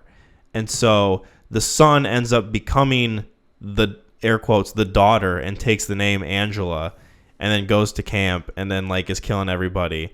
And then towards the end you find out that they've been like a boy the entire time. Yes. And it ends in a really creepy, like still stuck in my head kind of way. Like that image is forever burned in my brain. Full body image or that whole scene. Like, that whole scene will probably, when you say sleep, it's yeah. There was enough of a look before the head went down into Jesus Christ. What did I just watch? Yep. I think more so for me, it's the green, the like night vision. Screenshot. Like when the credits roll and like it's just stuck on that. Yeah, because it was like, it's kind of funny because it's like that happens, and then they don't know what to do with Angela. Mm-hmm. So they just have her grunting and a face at the camera, eyes looking at the people. Yeah. Weird way. Like, bizarre. But I've never seen it where, in that song, I might have to get that song on Spotify. Mm-hmm. The song comes on with the nighttime. And I thought that was like actually a really cool shot, though. I've never seen a still shot where they kind of bleed out the imaging, you know? Or the colorization of it, just to get to the nighttime, and then the music kicks on with this kind of, poppy 80s horror song. Yeah, I think like none of the kills in this movie like scared me really. Kind of like how Silver Bullet like didn't really scare me. They're very, very, very schlocky. Except the end image, like that whole thing freaked me out. I don't know if it I don't think it freaked me out. It was just bizarre. It was just bizarre. And then I think it's more so of her doing the grunting. That was kind of so primal. It was very animalistic. Yeah, that's where I kind of. So honestly, the reason why I guessed that too is because the tone of the movie was homophobic. Pedo guy. I mean, there's a lot of the discrepancy between the ages and things going on, whether it was with the males and the females of the group. Mm-hmm. Them talking, the kids talking amongst themselves. So it's kind of what's this guy going for? And it's really kids are kids. If you're straight, if you're a straight kid, obviously you're going to want to get it on with this girl. So what's the weirdest or most traumatic thing that could happen besides, obviously 17-year-old hooking up with a 55-year-old or getting raped by the camp cook? It was a transvestite being in this thing. Yeah. And that's where I was curious as to what this guy did afterwards, because I can't imagine the LGBTQ community really likes this film. So I read up a little bit about it, and it's very mixed. So really? Some people in that community really enjoy that this film was kind of air quotes ahead of the time with the representation of gay relationships and trans people in movies. Yeah. And then other people view it as, because these characters are being negatively portrayed, therefore it's anti-trans and anti-gay. That's how I would have saw it. And so it's it kind of depends on the perspective that you want to have with it. 'Cause Yeah. like, obviously, like, Angela is the one going around killing people. She's like the villain of the movie, air quotes. But then you look at it a certain way, she's like the protagonist. Like, everybody she kills has been like mean to her in some way. They've been like, you know, just kind of like rotten to her in like some form or another. And so when you find out that, oh, she's trans, like, I don't know. It depends on the perspective. I agree with that, and I wouldn't. That's not the route I would take, just because they don't know that she's trans. So they're not picking on her because she's trans. They're picking on her because she's a little different. Yeah, so because maybe she's that's weird, air quotes. Yeah, and now that kind of makes more sense as to why everyone says she's weird. Because she's trans, so you know it totally depends on the perspective. That's their community, you know. That if the LGBTQ, if it's mixed bags, and I'd have to say that's probably a win for the movie. Then it gets people talking about it for sure. Like this is like a cult kind of classic movie because of the twist ending. Yeah, and that's where I would have went. There's a negative association with the ending, and that like you said, the twist, the horrific twist at the end. It's a fucking dude. You know, that's where I would have been like.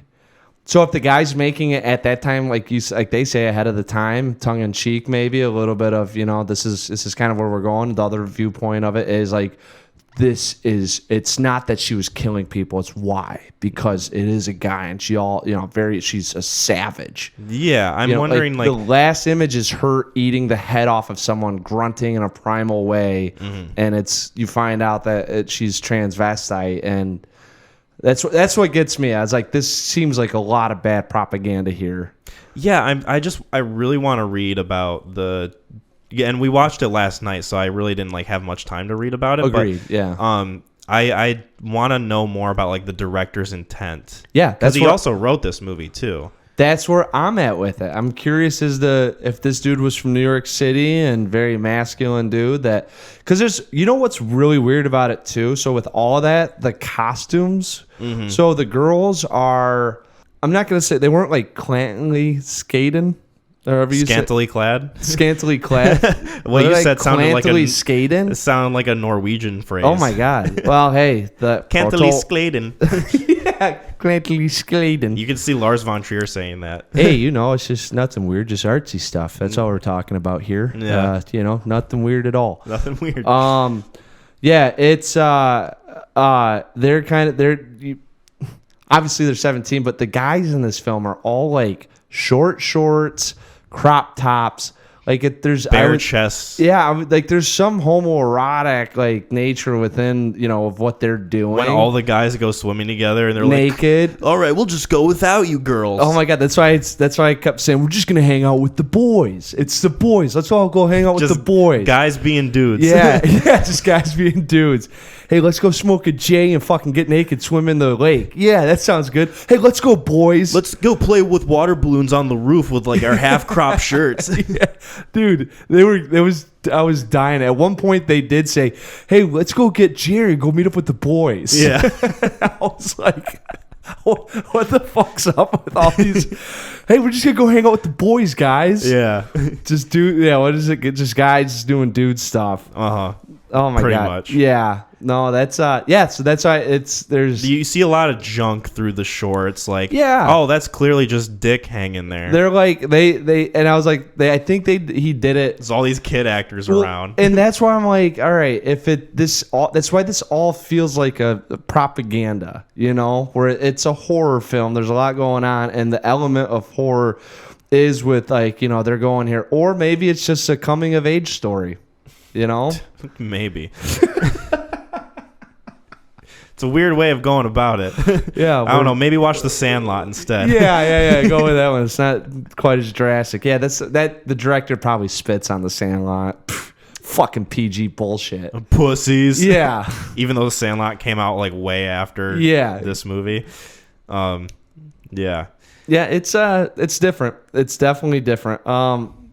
I will say, like, I can't say I was bored. Like, never. It didn't feel like it was dragging. Like, again, this movie is short. It's like 10 minutes shorter than Silver Bullet. Yeah, we actually, yeah. So it even with the commercials that we had to watch with like the way that we watched it, because it's like free on Amazon but with ads. Yes. Well, so Amazon Freevee is where we viewed it through. So Amazon they must own the like partnership with Freevee or something like that, where they put it on their platform, but yet run it through their server, and that's how Freevee makes money. They probably Amazon has a subscription to them. Yeah.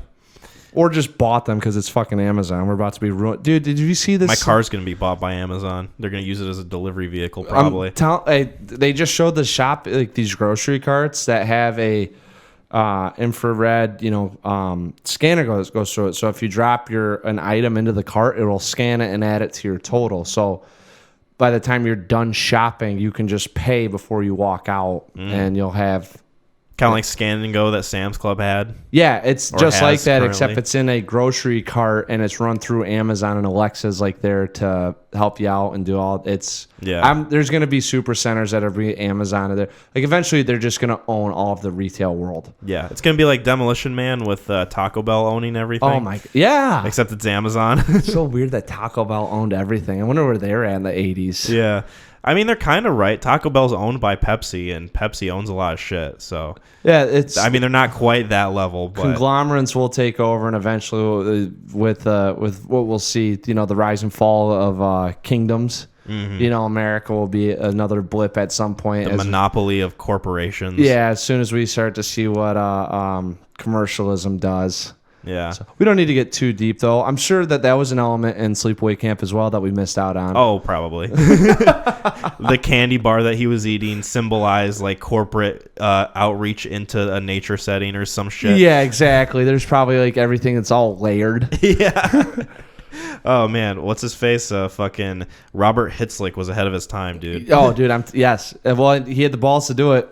You know, $350K, yeah. And they had the balls in those short shorts that we saw an endless amount of in that movie. They weren't afraid to wear their skinny jeans, or even not skinny jeans, but the jorts. Yeah. So I'm like really mixed on how I feel with this movie, I think. Because like on one hand, a lot of it is really like it feels stupid, like almost mean-spirited. Like kind of just the way the characters talk to each other. Like the kills are not good in an effects way. Like none of the effects are good. Like when the guy gets shot with an arrow, that's like clearly fake. Like, oh, this is really just shocking and stupid. But then, you kind of have to think about like, oh, what was the director's intent with this? Like, was it to like kind of be ahead of the curve and like showing this like representation in this movie? And like with that twist ending, like, I can't say I was bored with this movie, and the whole ending of it is really, like, burned into my brain. Like, it's super memorable. It's going to stick with me for a really long time, if not for the rest of my life. So, yeah. I don't know. I'm, like, really mixed on how I feel about it. Like, I'm still trying to decide, like, if I liked it or not overall. Yeah. Well, I don't know if you're in the same boat as me. No,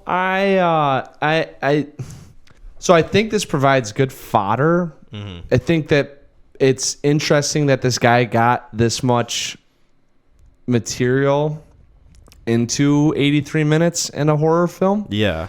I think that as soon as I read up on it, or if I get this guy to lean in any one direction, I'll be like, oh, that makes a lot of sense. Because there's two boats here. There isn't really much.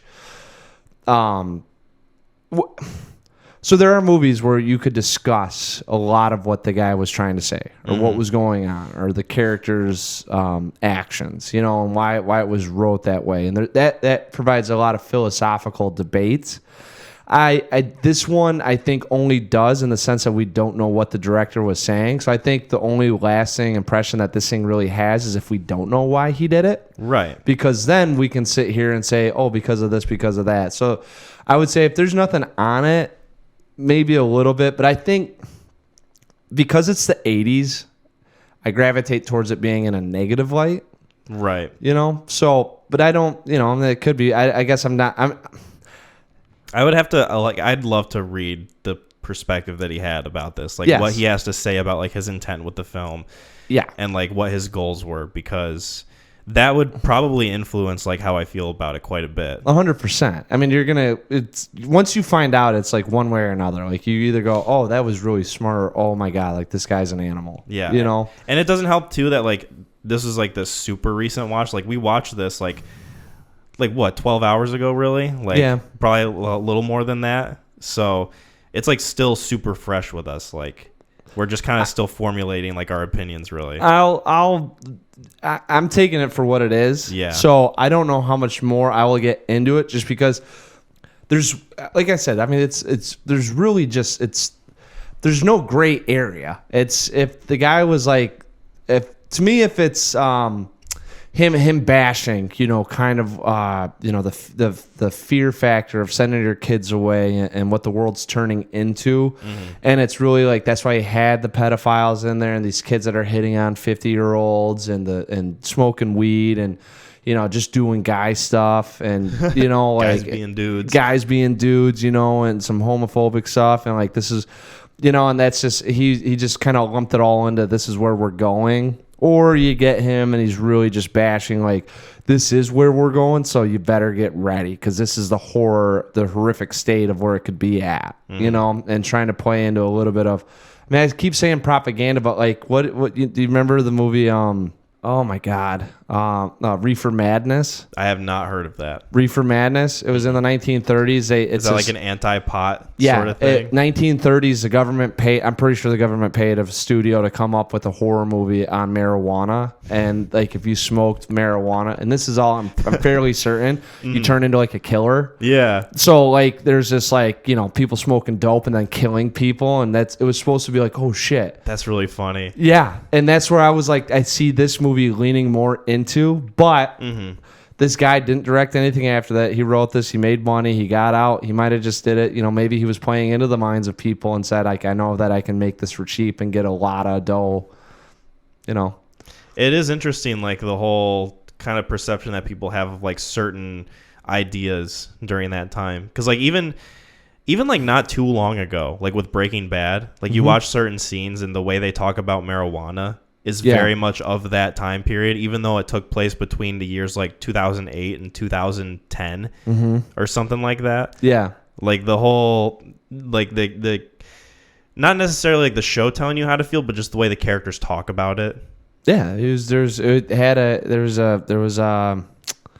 know, the black mark on it. Mm-hmm. Like at the time it had like a much more negative connotation than it does now. Oh, 100%. Now, I mean, who cares? Legalized now. Yeah. It's just like alcohol. I mean, it's got there's some effects at it, but, you know, it's you can drink it. Yeah. You know? It's just a very interesting idea. So what did we think about, like, the acting? Terrible. In this movie. I mean, this is fucking like, this is a B movie. This is a B horror movie. Yeah, and it very much is. But the reason why I think it's fascinating is because this is a B horror film with a lot heavier subject matter on than what you'd expect out of a B slasher film. Mm-hmm. You know? Well, I'm wondering, like, again, it would go along with the intent, but I'm wondering, like, if this was kind of like a almost like purposeful subversion of like what slasher movies set at like a summer camp are supposed to be.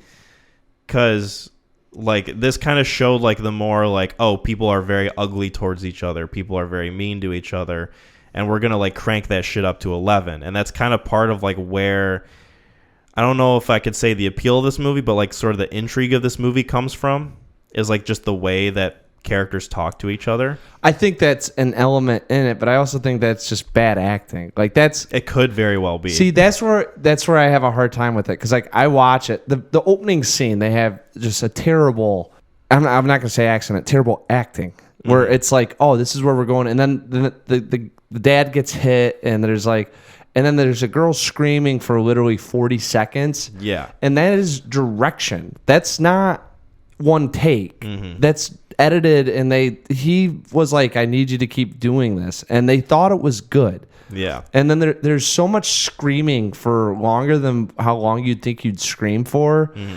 So it's bad acting with direction to be bad at acting. Or the guy, the pedo dude who's on the stepladder, and hey kid. Yeah, he's like, hey kid. He's like holding onto the shelf over the boiling pot of water. Yeah. And he's like, what are you doing? Don't do that. He's like holding on needlessly to the shelf. It's like you could literally just let go and take a step off, but or you don't. Throw your body one way or another. Or throw your body so that you don't knock over the boiling pot of water onto yourself. Yeah. And then, of course, that's what happens.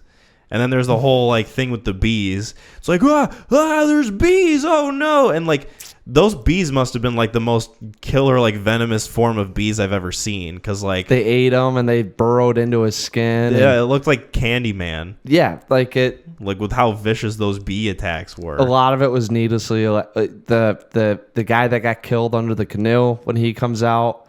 Like the snake going through his head. Not only that, but dude, he had the claw mark. Like, it looked like something ate him in the 6 hours that he was in the water. Yeah, So it's there. I think that was like their element of creepiness for because of the time. Like, I think of the 80s, because you really didn't have the resources to do a good killing. It was always the aftermath of the killing that would be disturbing. Yeah, so. That's transitioned quite a bit now to people are fascinated. Like once Halloween kind of got the gruesome stuff going with the killings and the bludgeoning, and then you had the gore porn with Hostel and all that. People became more fascinated with that. But in the 80s, you didn't really see a whole lot of deaths or how people would die, because if you showed it, like the one that they tried to do with the girl in the shower, it just looks really bad. Yeah, like that whole scene, the girl. Like the character's being stabbed through the wall of the shower, and the knife is going down her back. And when it cuts to the scene of the girl screaming because she's being stabbed, you don't see her getting stabbed. It's just her screaming against like the wall of the shower. Yes, like you don't see anything horrific happening exactly. So it kind of takes you out of like the scary part of the whole situation. Right. You know that she's being stabbed, but you don't know the severity, like the bee thing. I was like this, and then they show it to you, and it's like. That's just gross. Yeah. Like, we don't... That's the one thing I don't miss is like, all right, we just killed this guy. Like, I just stabbed him in his foot. And then they show him and his, like, mouth's all contorted and, like, his chest opened up. It's like, you stabbed him in the fucking foot. Even with the guy with, like, the boiling water. Like, they show him scream. His was, like... I thought that was the most impressive one because that's how it would look. You know, like... But, like, the way that they linger on him screaming, like, and they cut back and forth between him screaming and then the guy looking at him and then him screaming, the guy looking at him, like, back and forth for, like, probably half a minute. Yes. It felt, like, really dragged out, almost like the girl screaming when the boat hits the people. Stuff was dragged out. Like, they don't... We commented while we were watching it. It just felt like a lot of fluff in this 83-minute period. Like, for a movie that's less than 2 hours, like, it feels like there's a lot of unnecessary bullshit that happens. Oh, my God, yeah. Well, and you don't... Dude, it's the driving points to show that she's a transvestite. So, like, how... Yeah. Nothing would have satisfied anything. Even to that was this huge twist. Mm-hmm. Nothing could have happened at the end of that film that would have been like, oh yeah, like that was probably the biggest thing that they could have did was what they did with that girl, and like, yeah, and not only that. Now I'm thinking about it, it's full body, like that's a 13-year-old or 14-year-old person. I'm guessing that I'm guessing they just had like a mold or something. Yeah, or like, we don't need to get in, but you know what they're 14. Like it doesn't change what we're seeing. They're still putting a 14-year-old naked person on film. Right. So, yeah, weird, like a little misplaced, a little jarring. It's. And I'm wondering, like, too, if like the whole movie being propped up by the twist. Do you think this guy's like a pedophile? Like the guy is. I'm not gonna speculate on that. I think I would need to read up on what he has to say about the movie first before I make any judgments, but I don't know. I'd have to read into it more. I don't know, man, because this is like such a weird. I don't know. Again, it goes into like the intent of the film and like what he wanted. Yeah, but it's how you take it in. So the intent of how you take it in is how you project. You know, I mean, so you see it, and that's where your emotions come from. I mean, you can't if you leave it completely gray. Then it's like, this movie's, you got to take it for what it is, and it's a schlocky B movie. Yeah, I'm wondering, like, the twist, like, the fact that the twist is, like, what holds this movie up as, like, a cult classic. Mm-hmm. Like, how much value, then, does that give the rest of the movie? Like, how much of the rest of the movie is like kind of like held up because of that twist? You know, like if that twist wasn't in there, the movie it'd be lost in the ether of time. Like it would be forgotten about, probably. Right. Well, I mean, it's not fair because that's how a lot of the movies go. I mean, true. You know what I'm saying? Like it's part of being the movie, and that's what I'm like kind of pondering. You know, I'm not like one way or the other with it. I'm just kind of like speculating, like, oh, like how would this movie have held up if the ending wasn't as shocking as it was? You know, does that make sense? It wouldn't. I don't think it hold up very. So like say okay. So well, here's what I'm saying. Say they went with like the original. Yeah, I know what prediction. you're saying. It wouldn't hold up at all because there wouldn't be enough of what was this guy trying to say. The themes and the elements of what's going on would be lost if it was just some normal killer. Right. Right. So there's no propaganda or any sort of what he's saying or being ahead of the time. Like half the people are saying is that, you know, they're saying he's ahead of the time, but I still like it's a transvestite killer. Yeah, and that's what I'm like kind of getting at too. Is like really like what does this movie have to offer if that wasn't in there? You know. Right, and that's what I'm saying. I don't think anything. I think it's just another weird 80s movie because if you watch more 80s films and you go to some of the camp stuff, there are caricatures that play that chef, that are the creepy camp owner that wants to get it on with the girls, that have the kids. Like, that's not the first time I'd seen guys dress up like that in an 80s movie, you know, for a camp 80s. Like, that was the apparel of the 80s. Yeah. You know, all of this stuff fits in with of the time. You know, it's what the guy was sending to us, or what he was kind of, it felt like he was saying the more as I guess that's why I guess the transgender, you know, killer was because that fit into what he was saying with the elements of, you know, all like, you know, yeah, you know, so that's where I don't think, no, this doesn't hold up at all, because then it just turns into a really just schlocky 80s film with, oh yeah, there are weird chefs that like to see girls naked. He's the only one that got to say it on camera. Right. You know, there are old guys that are going to hook up with these girls because that's like weird old white guy stuff, you know, in the 80s. Like that's what was going on. There are 14-year-old guys that want to see girls' tits, you know, at 14 because you're in puberty. So, like, a lot of everything that was going on was, like, what you'd kind of think of. It just got more pronounced. Yeah. You know, because not a lot of movies, like, there's more of a hidden message or underlying tone that's how people are feeling without actually saying it. He just went above and beyond, and then he nailed the nail in the coffin with turning her into a guy. Yeah. And that's where for me, it's like, all right, are you bashing all this? This is where we are going. This is your future plan of what you see. And this is why this is supposed to be scary. It's not the horrific nature of the deaths, but the fact that it's a transgender savage doing this. Right. Is this like you having some, you know, I don't know.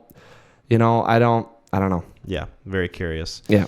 Was there anything else you wanted to touch on with Sleepaway Camp? I wouldn't use those words. Or if you're in the UK, Nightmare Vacation. Yeah, Nightmare Vacation. I will say, all right. So as much as I'm talking negatively about this and saying like it's, I think the word I'd use is confusing, but it's not. It's more so concerned with what the director was putting up. Yep. Like I feel like I would feel like if I just watched a propaganda film, a little bit dirtier about it. Especially if people like that, you know, you watch it and you take so much joy in seeing stuff like that, and be like, oh yeah, like that is fucking horrific. Like I'd be like, oh, okay. Yeah. But I mean, really, it was a fun movie. This is a movie. I mean, I think I would still say if you go out with a group of people, this will be something that you can it's like kind of like a cheap punch. I don't think there's anything really in this that if you were watching with your friends, you know, that would be like, why did I just watch that? Actually, if there was, then you'd know where they stand. Yeah. You know? But, so I mean, like if you don't want to find that out, but, no, it was fun. It was awesome watching it with the four of us. You know, I think there's a lot of things that are going on that it's really it's a movie you can talk over and still catch what's going on. Yes. which makes it even that much better. And because of how schlocky it is and some of the events that are happening, being able to have your own sort of do you remember what was that space cinema? What was that? There was a TV show on Sci-Fi that they would have like there was a bug, an alien, and a robot. Oh, Mystery Science Theater? Yeah. It was like our own Mystery Science Theater that we got to do with that film, which was awesome. That's always a fun experience. Yeah. So I love doing that. Yeah. And that's how it kind of was last night. So, I mean, as much as it just ended up, I didn't know anything about the movie going into it, didn't look up anything. I just heard it was like a fun watch, and it ended up being a fun watch, and it's a little bit more, it was a little bit more deeper and, than I was anticipating. Yes. I will say that. Absolutely. We can wrap this up. What would you rate this film? Oh my God. I have, you know what? I'm just gonna do it. I think I give us an 8 out of 10. Really? I'm just I close my eyes a couple times as I'm like sitting there kind of like cringing. But with how I operate, obviously you can tell with Silver Bullet being a 10 out of 10. This thing, the Mystery Science Theater element to it, with us being able, I think you could do this with anyone. A good ending that leaves a lot of questions. Yes. Right. And because of where, and I'm not even lying, where the LGBT community sits with it, with them even being like, oh yeah, it's shocking. Then it's like, all right, then obviously this guy wasn't. I don't think it was propaganda for what was going on. I think that there's definitely, like they said, ahead of his time, and I think he was using some confusing things that was happening in the time in a light to be horrific. Doesn't necessarily mean that it's what he was for or against. Yeah, I will say I am a little interested as why he's not directing and why he never got anything after that. Yeah. So I don't know if intentions were or if it was a little too much, but. With the heavy subject matter, they portray it in it's campy and fun. So I mean, and it's schlocky. So I mean, it's not really too gruesome or over the head with it. So I mean, I think this is just it's a movie that I would say that if you get a bunch of buddies, and you'll scar them for the rest of their lives too. I don't think anyone could watch this ending and I mean, maybe after listening, if you listen to this and haven't seen it and you're ready for it, then it might not be as. But for us, not having known how that was going to go and to have it go that way, this will be, something that if you mention Sleepaway Camp, it's definitely going to bring up a talking point, and I think it's like fun. I mean, I think it could be fun, and that would be the other side of it too. If you ran into someone, like let's say they were like they, you know. Oh yeah. Gender fluid. Yeah, fluid. Gender fluid. Gender fluent. They can speak the gender language. I don't. Is it gender fluid? It is.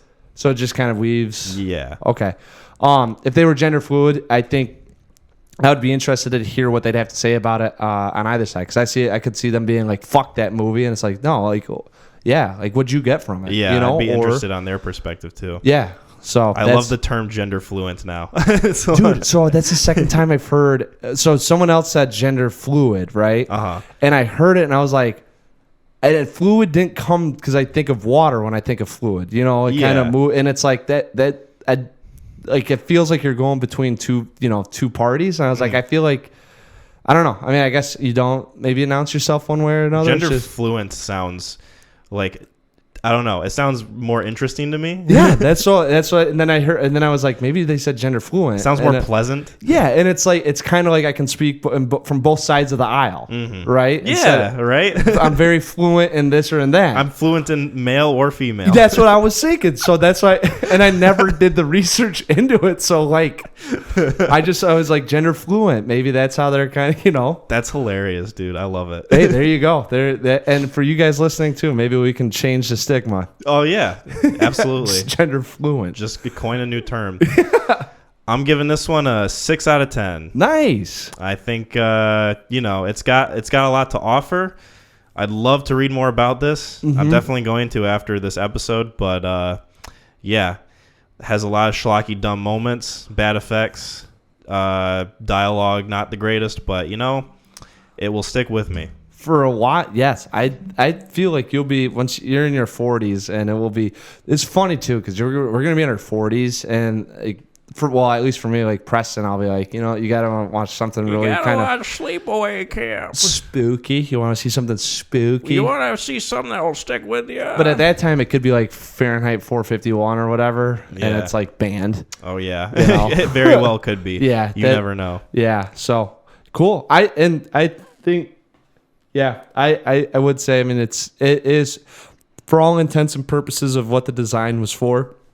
You can't hold this one against, you know, The Godfather. Like, what do you think's like, you know, Right. But in terms of what it was going for and what it gave us, I think it hit it out of the ballpark, honestly. And those types of movies usually you walk away from, like that one in terms of thoughtability behind it is probably better than Friday the 13th. Oh, probably. You know what I'm saying? Like I've seen that movie once or twice. I can't really. I just, you know, Jason. It's not a deep and film at all. that's what I'm saying. So in terms of a slasher film, being able to present this much of a thought around it, and yeah, so that's why I'm sick. I think I will. I'm gonna probably have to go 8 out of 10. I don't know if I'm gonna own this one though. Okay, fair enough. Bada bada boo de ya de ya. Bada bada boo de ya de ya do wa. Is that Indian Summer? It's a bada bada booyah. I don't know what the name of the song is. It's just stuck in my head. Yeah, it's very Cool. yeah. That's all there is to it. It's not deep. It's like Friday the 13th. There's no There's no further diving in. no depth into it whatsoever. That's how far it goes. nice. Yeah. Speaking of fair, I guess. Yeah. I kind of want to include a little bit of that in there. Oh, dude, go ahead. But speaking of fair, we got a fair couple of questions that we can answer. We had some left over from our last episode that we didn't have time to get to, but we'll get to answer them now. Let's do it. Our first question comes from Chris. What's your favorite and least favorite teen dystopian movie / series? Teen dystopian. Do we have any? So I will say right off the bat, Least favorite, I can guess. least favorite is Divergent. Yes. Yeah, had a really. All of them. Like I would. I shouldn't even say bad theater experience. It was just a bad movie because the theater experience was all these old people in there seeing it for some reason, like totally not the target audience at all.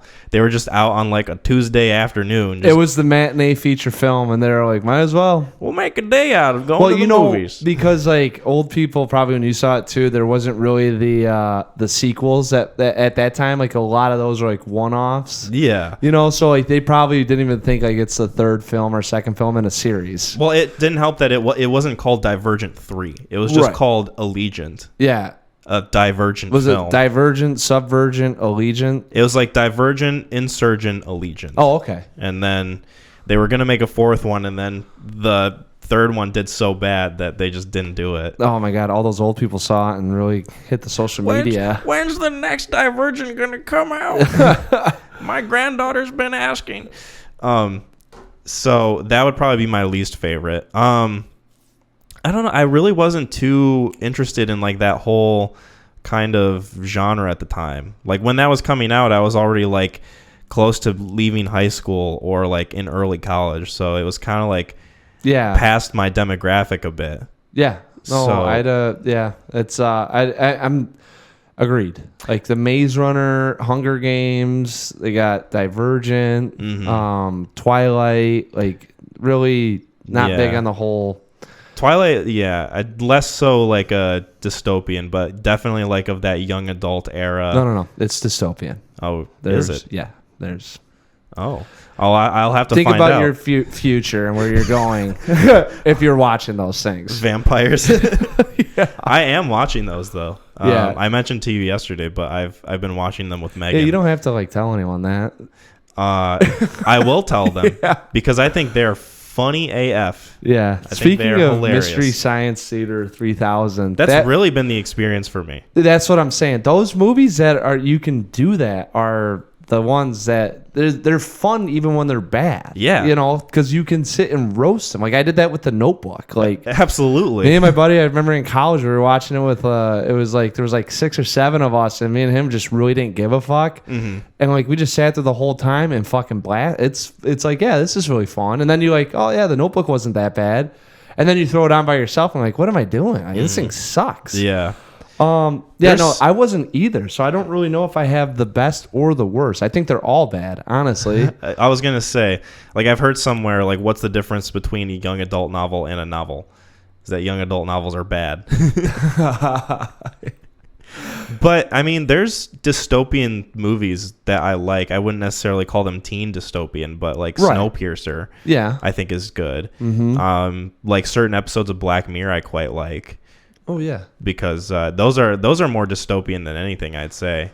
Kind of like a sort of like technological, like what would happen if technology did this sort of thing. Does the government need to be involved for it to be dystopian? I mean, usually it's so. Because dystopian, I'm just making sure that I'm right, is they're projecting a euphoric state of living when it's really submissive and controlled. Well, it's like it's more so like, oh, society, like the greater implications of society is like what the backbone of those stories are. Yes. So like Hunger Games, like, oh, they are pitted against each other, but really it's like the government they have to fight against. Or like Divergent, it's like, oh, we're all different and we're all segregated into like these communities, but then we have to go against the government. It's like Maze Runner's the same deal, kind of. That's where I'm just like, yeah, I don't know. I couldn't even tell you what. I'm not. Would you say that Children of Men is kind of dystopian? Oh, 100%. Well, I would. I would, just because of where society is going. But that's what I'm saying. It's not even so much because of it's under government control either.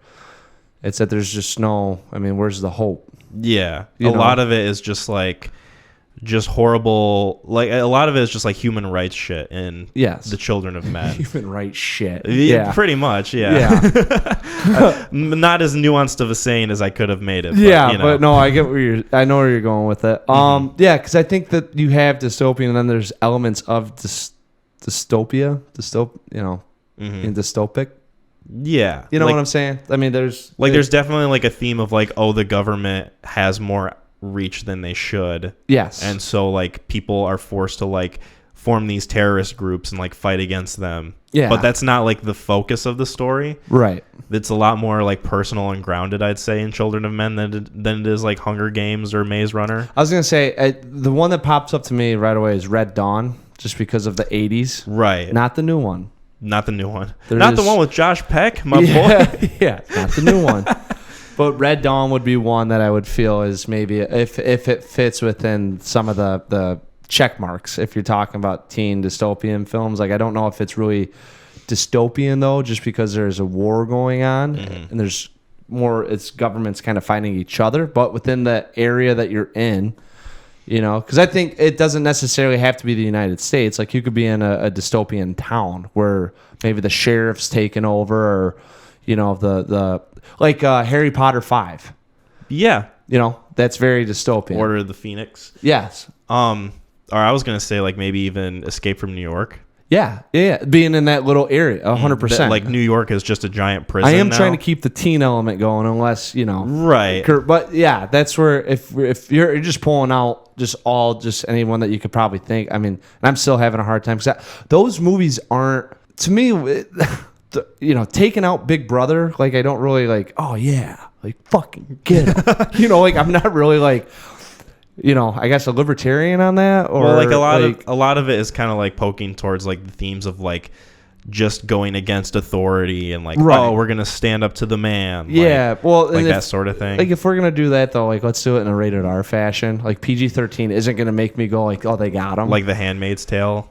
Kind of. Yeah, exactly. That would be another, 100%. Give it a little bit more, I do say grounded, but more realistic if you are living in that world. Yeah, like don't hold back. Yes. Like if you're going to Teen angst like is those films of being 17 and getting out of the rule of under your parents. Yeah. But they present it in a way that it's, because there's always one leader.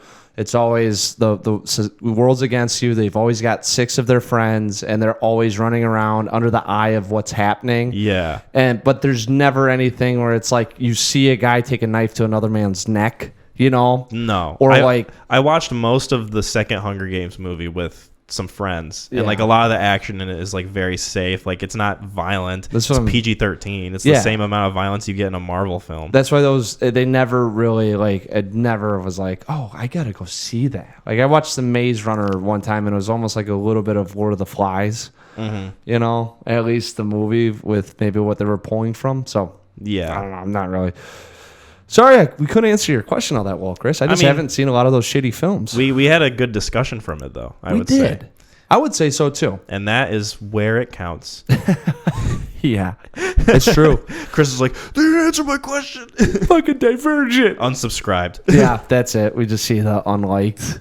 We go from 71 to 70 subscribers. I wish sometimes, people that listen, they ask us these questions. I was like, well, you give us a fucking answer too. I want to see where you're like. Well, that's why sometimes I give them questions for them to answer. Yeah. It's like, you fucking answer them. Well, I know it's not like even of that. I'm just curious as to like, hey, like 1984 is my favorite one, and then so there's a couple I'd like to hear where it gets brought up from, because that is a pretty niche like fucking category too. I don't know how many. It's very like specific to that time period too. Like you don't see those movies mid 2010s really being made anymore, or the mid 2000s. Yeah, and if they are, they're not successful. Like Mortal Engines was like a very like kind of young adult dystopian movie thing that came out like.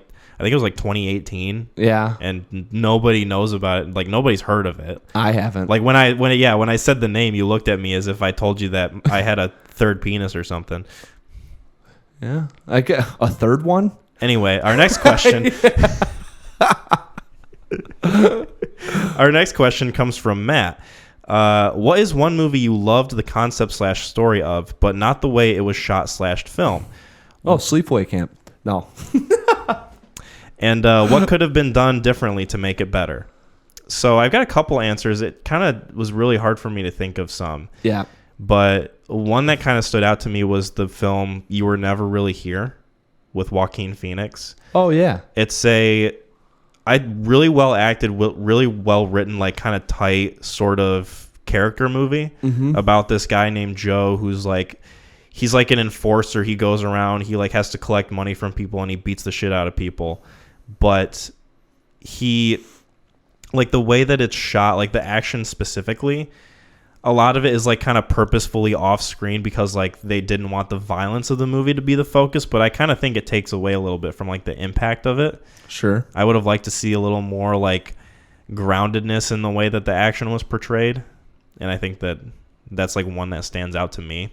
I don't know if you have anything that pops into your head at all. I'm literally just trying to run through the gauntlet of movies where I've been, but a lot of movies that I've watched, I have my like critique or beef with them, and then I just never. I'm thinking right now the one that pops up is Only God Forgives. Okay, yeah, like that would be that's a really. That one That's kind of the opposite, though. Like, I love the way it looks, but the story itself isn't that what he's saying? Like, well, they said a movie that you loved the story of, but the way it was filmed, you didn't. Oh, love the story of, and then it's difficult. Like I wouldn't necessarily say I hated the way the film looked, but some like The Machinist is kind of like purposefully ugly looking at times. But I mean, it's like, but that's like the point of it of design. Yeah, yeah. So I can't even really say that because I'm like thinking more so of. Actually, you know what? One that we talked about recently, Attack the Block. Oh yeah, that one is that one is like 100%. I really liked. I mean, I thought that one could have been, a lot better. And I got to get out of my nines because I'd say V for Vendetta. I wouldn't say that that's filmed in any particularly like unique way, but the story of it's pretty captivating. So that's a good one, I'd say. Yeah, all I really need to do is if like the 7 or the 8 or 6s or 7s are always ones that I'm like, yeah. I mean, I liked one aspect of it, but not probably the whole thing. Beautiful Boy would be another one. That's the Timothée Chalamet, Steve Carell one where he's addicted to drugs. Oh, cool. Yeah, I'm looking through my Letterboxd right now. It's hard to. I mean, it's really hard to. Some of the like Harry Potter films, like some of the later ones, Yeah. especially, like they're pretty bland as far as cinematography. Even though I like those movies. Really, do like all of the new Jurassic Park movies count? You can count them if you liked the story, but Well, I mean, that's the thing. It's like hey, we brought dinosaurs back and we opened up another amusement park. Like and then the way that, I mean, it's very, very plain, you know, but like, I hated what they did with it and how safe it went. I wish, you know what's a good example? What? The Secret Life of Walter Mitty. I really like the story and the character. Yes. But the cinematography is not anything special. Actually, you know what's another one too? What was the one, what was the one with Brad, Killing Them Softly? Okay, yeah. Killing Them Softly would be another one.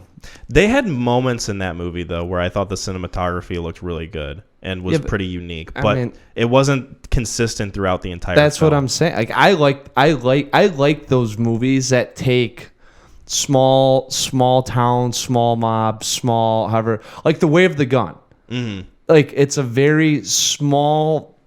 There's a small, not low stakes, but just kind of like small stakes. Yeah, like yes, exactly. It's there's not the weight of the world isn't hang. I mean, just there's lives at stake. There's things at stake. You're obviously doing something to get a piece of the pie, you know. But nothing like in your world at that time. It's huge, but in terms of impacting the balance of the world, it's another blip. So, and not like a Avengers Endgame blip. Right. Yeah. Not like the Thanos blip. Yeah, that was a big blip. I don't know why they use the word blip because it's giving blip a bad name. Mm-hmm. I like the word blip. Yeah. I watched Jacob's Ladder recently. I'd say that's one that qualifies as like a movie I liked the story and concept of quite a bit. That's the one where he's got PTSD. Mm-hmm. Yeah. But the way it's shot, like there's some scenes that are pretty cool and like kind of like horrific and scary, but like a lot of it is really straightforward, plain. Yeah. Like doesn't really stick out in my head too much. Mm-hmm. I think there's a good amount of movies that are like that. Mm-hmm. October Sky, I think, is one of them. No, I would say I liked it the way it was. I haven't seen it in a while. I just don't remember cinematically very much like how it was, which is kind of what I'm basing that answer off of. Because I liked the story of it and like the whole idea of like, oh, this kid's making a rocket, you know. But it's a Disney product, so true. Very true. Did we have any more answers for that one? No. There's, you know how long we could sit here and be like, this movie. Oh yeah, this movie. I remember this one and that. I mean, it's, you know, pretty soon we're just skeletons clanking our jaws into the microphone. Yeah, well, that's very timely. Mm-hmm. Right? Yeah. Well, maybe not when they listen. Yeah. We're closer to Thanksgiving. No more Halloween jokes. We got it. Yes. By the time this episode comes out, it won't even be October anymore. Yeah. Liar! So people just don't listen. Hopefully there's a lingering amount of folks who are like, I still have my decorations up, you know? Oh, dude, you can watch Sleepaway Camp. Well, actually, Silver Bullet you could put on whenever. Sleepaway Camp, you might have to wait a year now. Mm-hmm. Although it helps because Silver Bullet, at the end of it, the last day of that movie was on Halloween. Yeah. So I think what will happen is enough of our audience members will watch the movies before it comes out on the 6th. So this will be a good, we watched it for Halloween. I hope so. Sleepaway Camp with our 130-member holiday party. I pray every night that people will watch the movies when I tell them to. Yeah, same here. Little Hail Mary before I go to sleep. Yeah. Thank you guys for the questions. Sorry we couldn't get to them last episode, but we got to them this one. Yeah. Hopefully our answers, if not at all answering what they were, at least you liked our discussion. Yeah, and if you didn't, just tell we did it wrong. Yep, and we'll just delete the comment. Yeah. Going into the ether of no one cares. Yep, no one will ever see it. We'll forget about it. Yeah. And we'll forget about you. Yeah. But not the ending of Sleepaway Camp. No. That'll remain forever. That's burned onto my hippocampus. Can't wait till I get Alzheimer's and I describe that scene to a bunch of people. Crazy Uncle Mac. Yeah. Yeah. Speaking of Alzheimer's, one thing I won't forget is the film pick recommendation. Let's go. Which is my pick for our next episode. So I've teased it a few episodes ago. Really? But I've got a documentary lined up for us to talk about. Documentary. And Grizzly Man. it is very much has to do with film itself. So it's a documentary about film. Room 341. Specifically about the MPAA and the rating system that we use Yeah, I've heard to about rate this movies. one. Yeah. This movie's called This Film Is Not Yet Rated. Yep.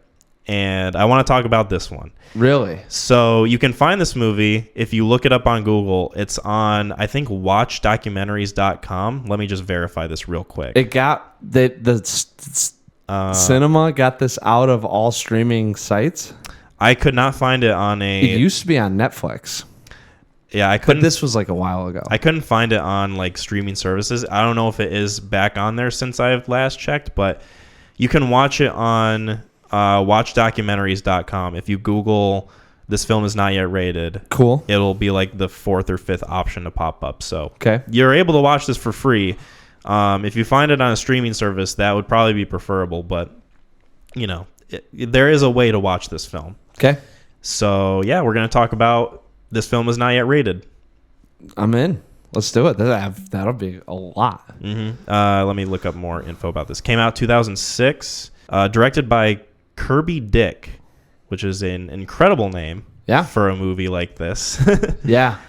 Well, when you go, I'm going to watch this film. It's not yet rated by Kirby Dick. It's like, what are you watching? Yeah, right. And yeah, thank you guys for listening. Be sure to check out This Film Is Not Yet Rated before episode 32. Episodes come out every other Sunday.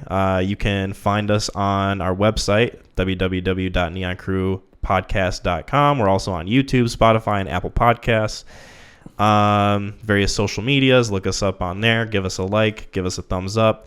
Give us a tongue or whatever you find us on, social media, if that's a thing that they do. Tongues? Yeah. Could be. Give us a tongue and a thumbs up or whatever. Yeah. Give us that little licky motion. Yeah. Mac, is there anything you wanted to say before we sign off? Hey, everyone. Have a fantastic Halloween. By the time you listen to this, it'll be over with. So look forward to Thanksgiving. And, one of my good friends, that's what he said to me. And his thing was WWTHD. Bye, everyone.